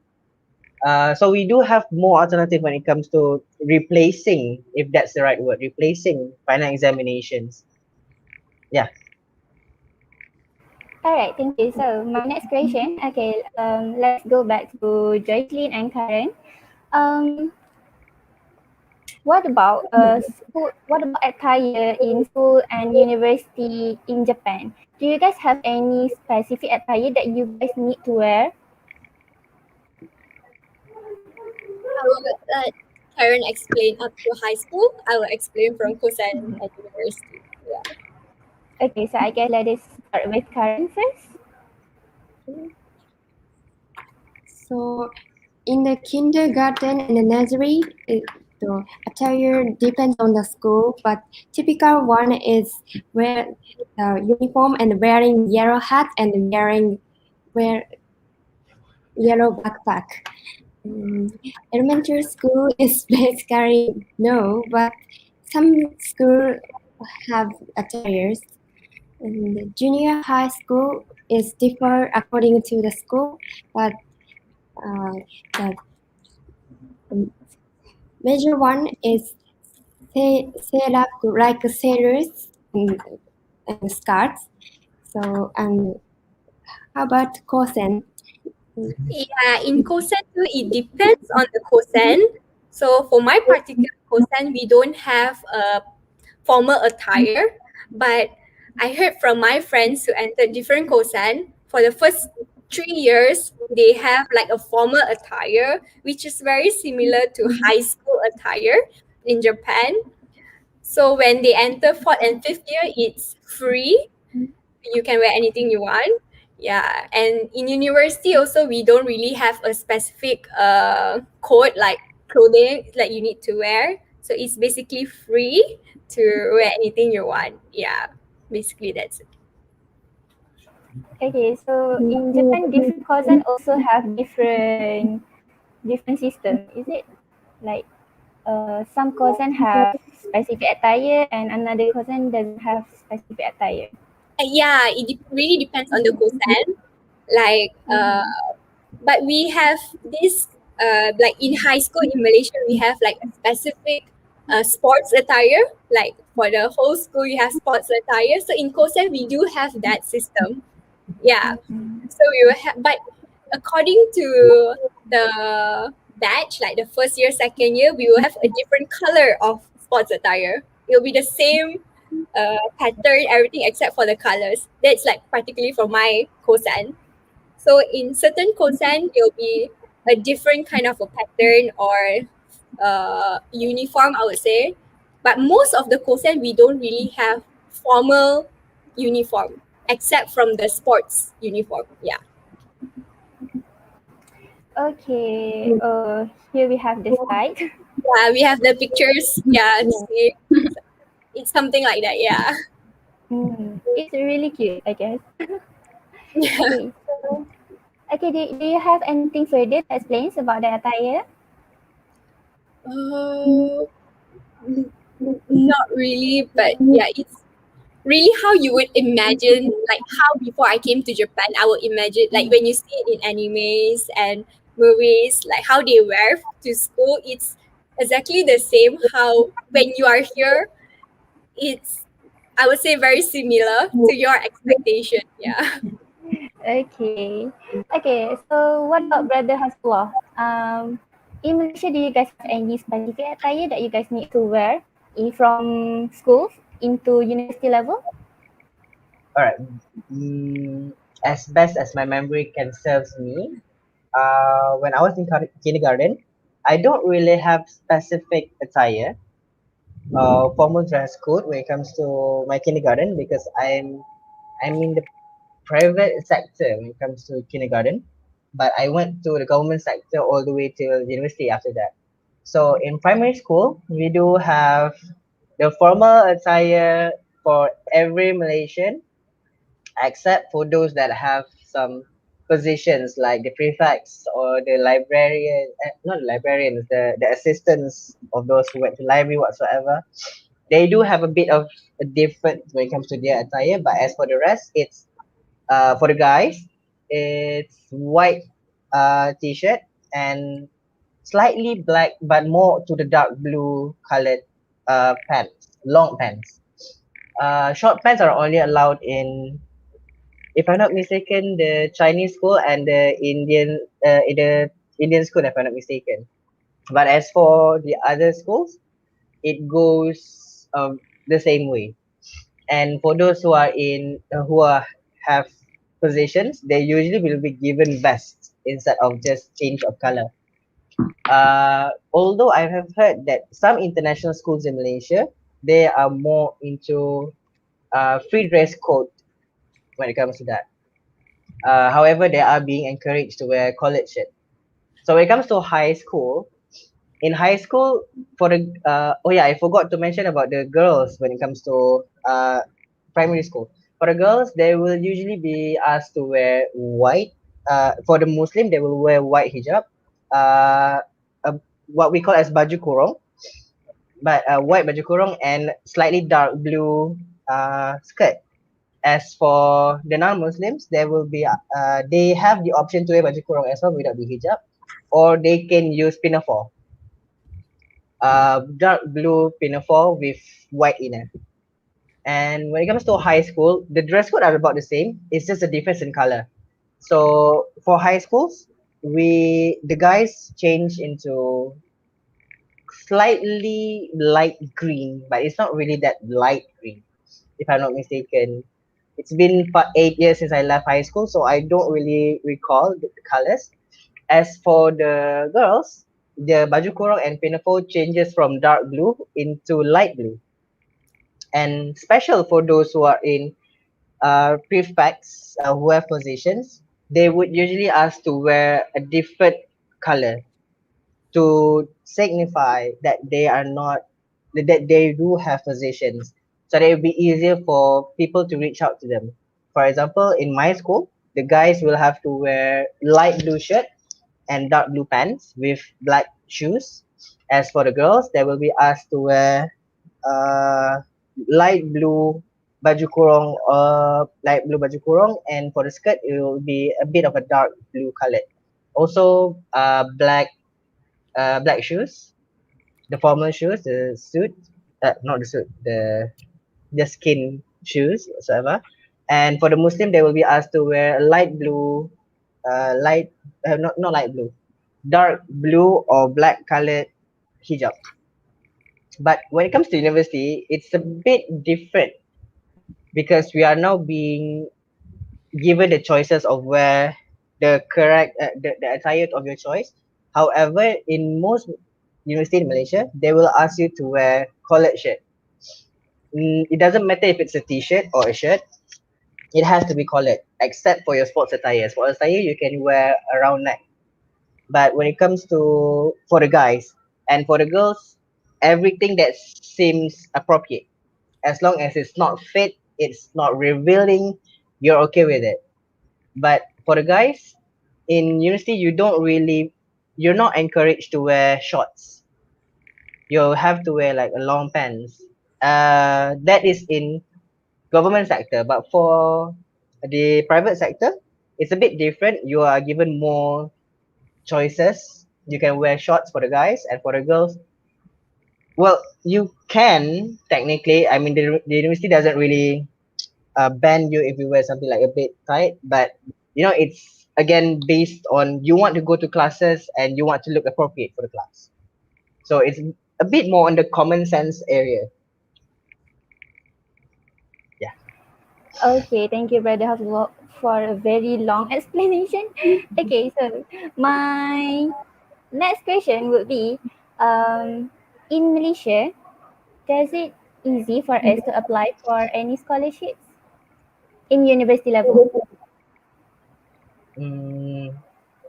Well, based on my experience, there's two types when it comes to not getting income, but getting support when it comes to financial. We have scholarship and we have something that we call as not really allowance, but something that we call it in Malaysia as pinjaman. I don't really remember what is the correct term when it comes to in English, but it's something that you get it first, and then after you graduate, you will start to slowly pay it back. So there's many options when it comes to scholarship. There's even scholarship to support you to go to international level. For example, if we listen to the first session, the second session just now, we have heard Huda went to Japan for exchange program with choices of scholarship. And we have heard from Joyce just now as well. She said that she also received scholarship from Malaysia to go to Japan and study in Japan. So there's a lot of opportunities getting in. However, it's how you choose, because some scholarships are specific for specific courses. For example, I used to want to apply for a scholarship for engineering to go to Japan, but I didn't pass. I didn't even pass to get into the university. But there are specific scholarship specific for the courses.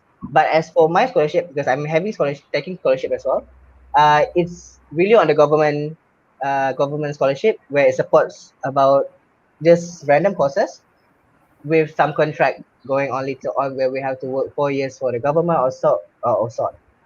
But in short, there's many opportunities. You just have to know how to look for the scholarships.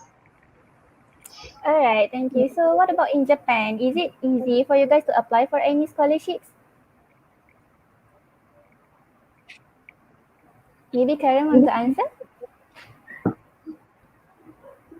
I don't apply the scholarship, but we also in Japan also have 2 types of scholarship, almost same as Malaysia.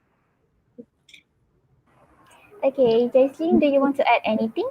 Yeah, as a foreign student here, I'm gonna graduate from university, so I'm gonna enter my master's. I'm planning to enter my master's here in Fukushima University. So my current scholarship is just up to my degree level. So in master's is whether you apply for a new scholarship or you pay on your own in a way. And in Japan, it's quite hard to apply for loans, I would say. So even for scholarship, it's a bit competitive, I would say. As for a foreign student applying, I'm not sure about how Japanese student apply, but some scholarship is like they don't really specify it's only for foreigners or it's for only for Japanese. Usually it's both, so the competition is quite high. But as far as, because in Malaysia we have loan system like PTPTN system, but in Japan I rarely hear my friends taking loan. Usually like they will save from a very young age specifically for students to pursue their studies.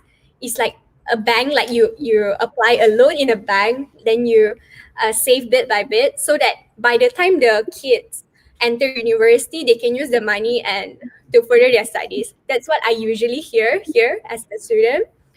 So yeah, in scholarship wise, and usually applying scholarship here, there are more choices for the not government scholarship, but more public, I would say, sector scholarship, like company scholarship or those kind of scholarship. It's more common that they will apply, I would say. Yeah. All right, thank you. Okay, so I have my last questions here. So let me give to Brother Hasbullah first. Okay, Brother Hasbullah, what elements of SDG can you see in your programs in your university? All right. So, to be fair, SDG system is, to me, it has just been introduced in my brain system for about 1 or 2 years. So I'm not truly familiar when it comes to SDG, but I have been involved with some SDG programs as well. And I have made some programs that are incorporated with the SDG. But for university level, at first, we are more into being introduced with SDG number 4, if I'm not mistaken, quality education. And there is one that I forgot that we did. but it has relation to SDG I forgot, but it's more on the entrepreneurship area, if I'm not mistaken. So in my faculty specifically, first of all, we are always being introduced to SDG number 4. That is one of the base when it comes to this faculty, because we are all in the academic system. So quality education is very important for us to digest. And there are also many other SDGs that we are able to implement. And for example, this program in ourselves that we are in currently, we are also implementing SDG number 4, which is on education.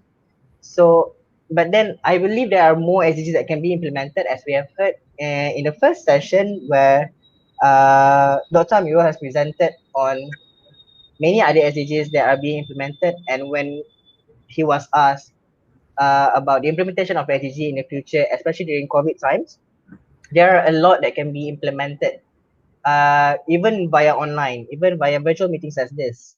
It's just that we do need to be more into it when we want to do it, because we don't really, I mean, during the COVID times, we're not really being introduced of much of SDG, because we are more focusing on where's the vaccine, for example, like that.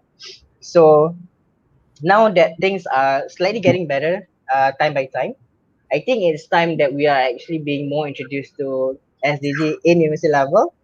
However, the implementation have to be guided properly by the advisors or by the university whatsoever, and it has to be introduced to those who are really interested and to those who are able to lead the implementation of SDG. Because when we're talking about implementation of SDG, it's not going to be like, okay, 1,000 people, you have to do this SDG. You can't just do that. You just have to make it little by little, to me, because in Malaysia it's kind of a new thing. To me, I'm not saying that we can't do it, but it takes time. Okay, understand. What about Joycelyn and what elements of SDG that you can see being implemented in your programs? In my course and my research that I'm doing is basically cater for the elderly people, like mainly to help them for their health, like how to improve their health, to make it so my research that I'm doing is to, because one of the main problems in Japan is the high number of elderly. So to help those people, I'm currently doing research to find or to detect an early causes or early symptom, so that they can prevent before it becoming worse for their health. So for my course is something like that. For maybe for agriculture kind of a course, like especially in Fukushima area, they really learn a lot about I would say how to improve or help those kind when we have those kind of problems or disaster, like food wise and stuff. I would say basically, yeah, for my course it's more on the elderly population for me. Yeah. Alright, thank you, Joycelyn. Okay, the last one. What about Karen Surumaki? Is there any elements of SDG being implemented in your programs? So I took regional practical education program that was explained the last session, and in this program I've been engaged in agriculture for 2 years in the disaster area of Minamisoma City, and we do the farming, organic farming with the local farmers, and so we learn the process of reconstruction and recovery.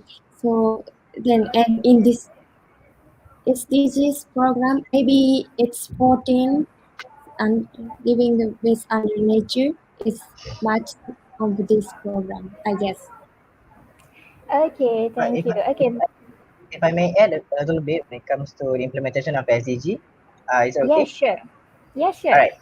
So one thing I forgot to mention is that upon looking back at all the SDGs that we have, one thing that I realized from time to time is that actually everything that has been introduced in SDG has been done in Malaysia. It's just that when we are being introduced to new things, sometimes we got a bit, what is this? What is this? But it has been done actually. For example, again, when I'm talking about SDG number 4, quality education has been done for years actually. But when it being introduced, it becomes something like, is this something new? What is this term? Because it suddenly got very formalized. And sometimes, in my opinion, SDG doesn't have to be like you go around and you go like I'm doing SDG, everyone. But sometimes what you show, what you portray, is SDG, and you can always conclude at the end like, oh, for your information, we're doing this program, we're doing this based on this SDG. Then people would see like, oh, so that's SDG. It doesn't have to go around flaunting and yanking the board saying that. In my honest opinion, we can always do a lot of programs, for example a cross culture program like this, and there's always relation to SDG everywhere. It's just that how you want to introduce things, because sometimes when it's something new, people tend to be scared, people tend to be appalled by the term. But by that's what I mean by being implemented slowly, being introduced slowly in a creative way, that you don't really scare people, but you manage to attract people. So that is something that I think even IIUM is trying to do. We don't really go boom SDG, but we just go like, hey, we're doing cross culture program, come and join us. By the way, it's related to SDG number 4. So yeah, that is something I would So like. yeah. Thank you. Yeah, that's a great opinion, I guess. Okay, so with the last words of Brother Hasbullah, it marks the end of our coffee talk session for today. So I would like to say thank you very much to all of three of you, our panelists for today, for spending your time with us in this session. You're Okay, so welcome. any last words maybe? For me, I would hope that we could, from now onwards, like the relation between Fukushima University and IIUM would be stronger, and to continue this to become a better in the future, I would say. And thank you from me. That's all. Okay. What about Karen? Any last words? Thank you. I'm really glad to join this program and really enjoy it. Thank you so much. All right, thank you. And lastly, Brother Hasbullah. Alright, thank you for this beautiful program, for this lovely program. And if there's one thing when it comes to education, here's something I always tell myself and tell a lot of my friends. It's not where you study, it's about your heart to gain the knowledge. So make the best of what you can do with the knowledge that you found, and you'll be great. All right, so thank you for the last words. And now I'll pass the floor back to our MC, Sister Munira and Sister Maria Marsha. Thank you, everyone.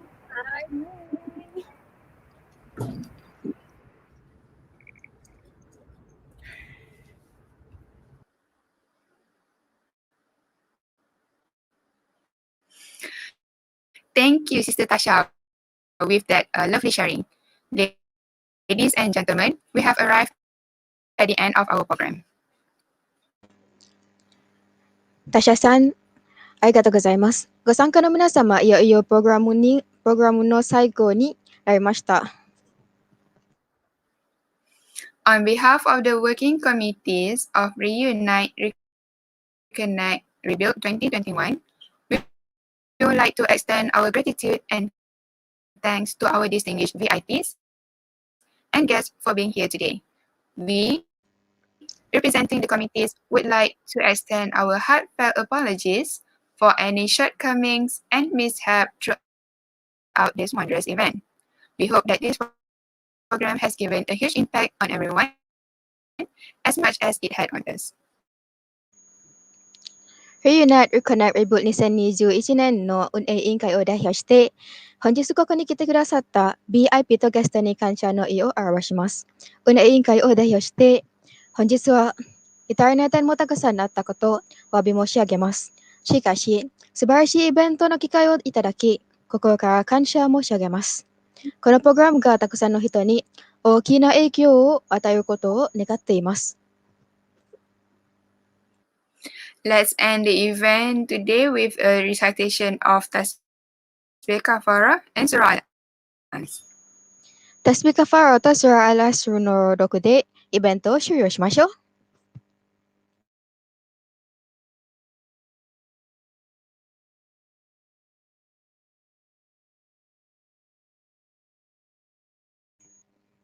以上です。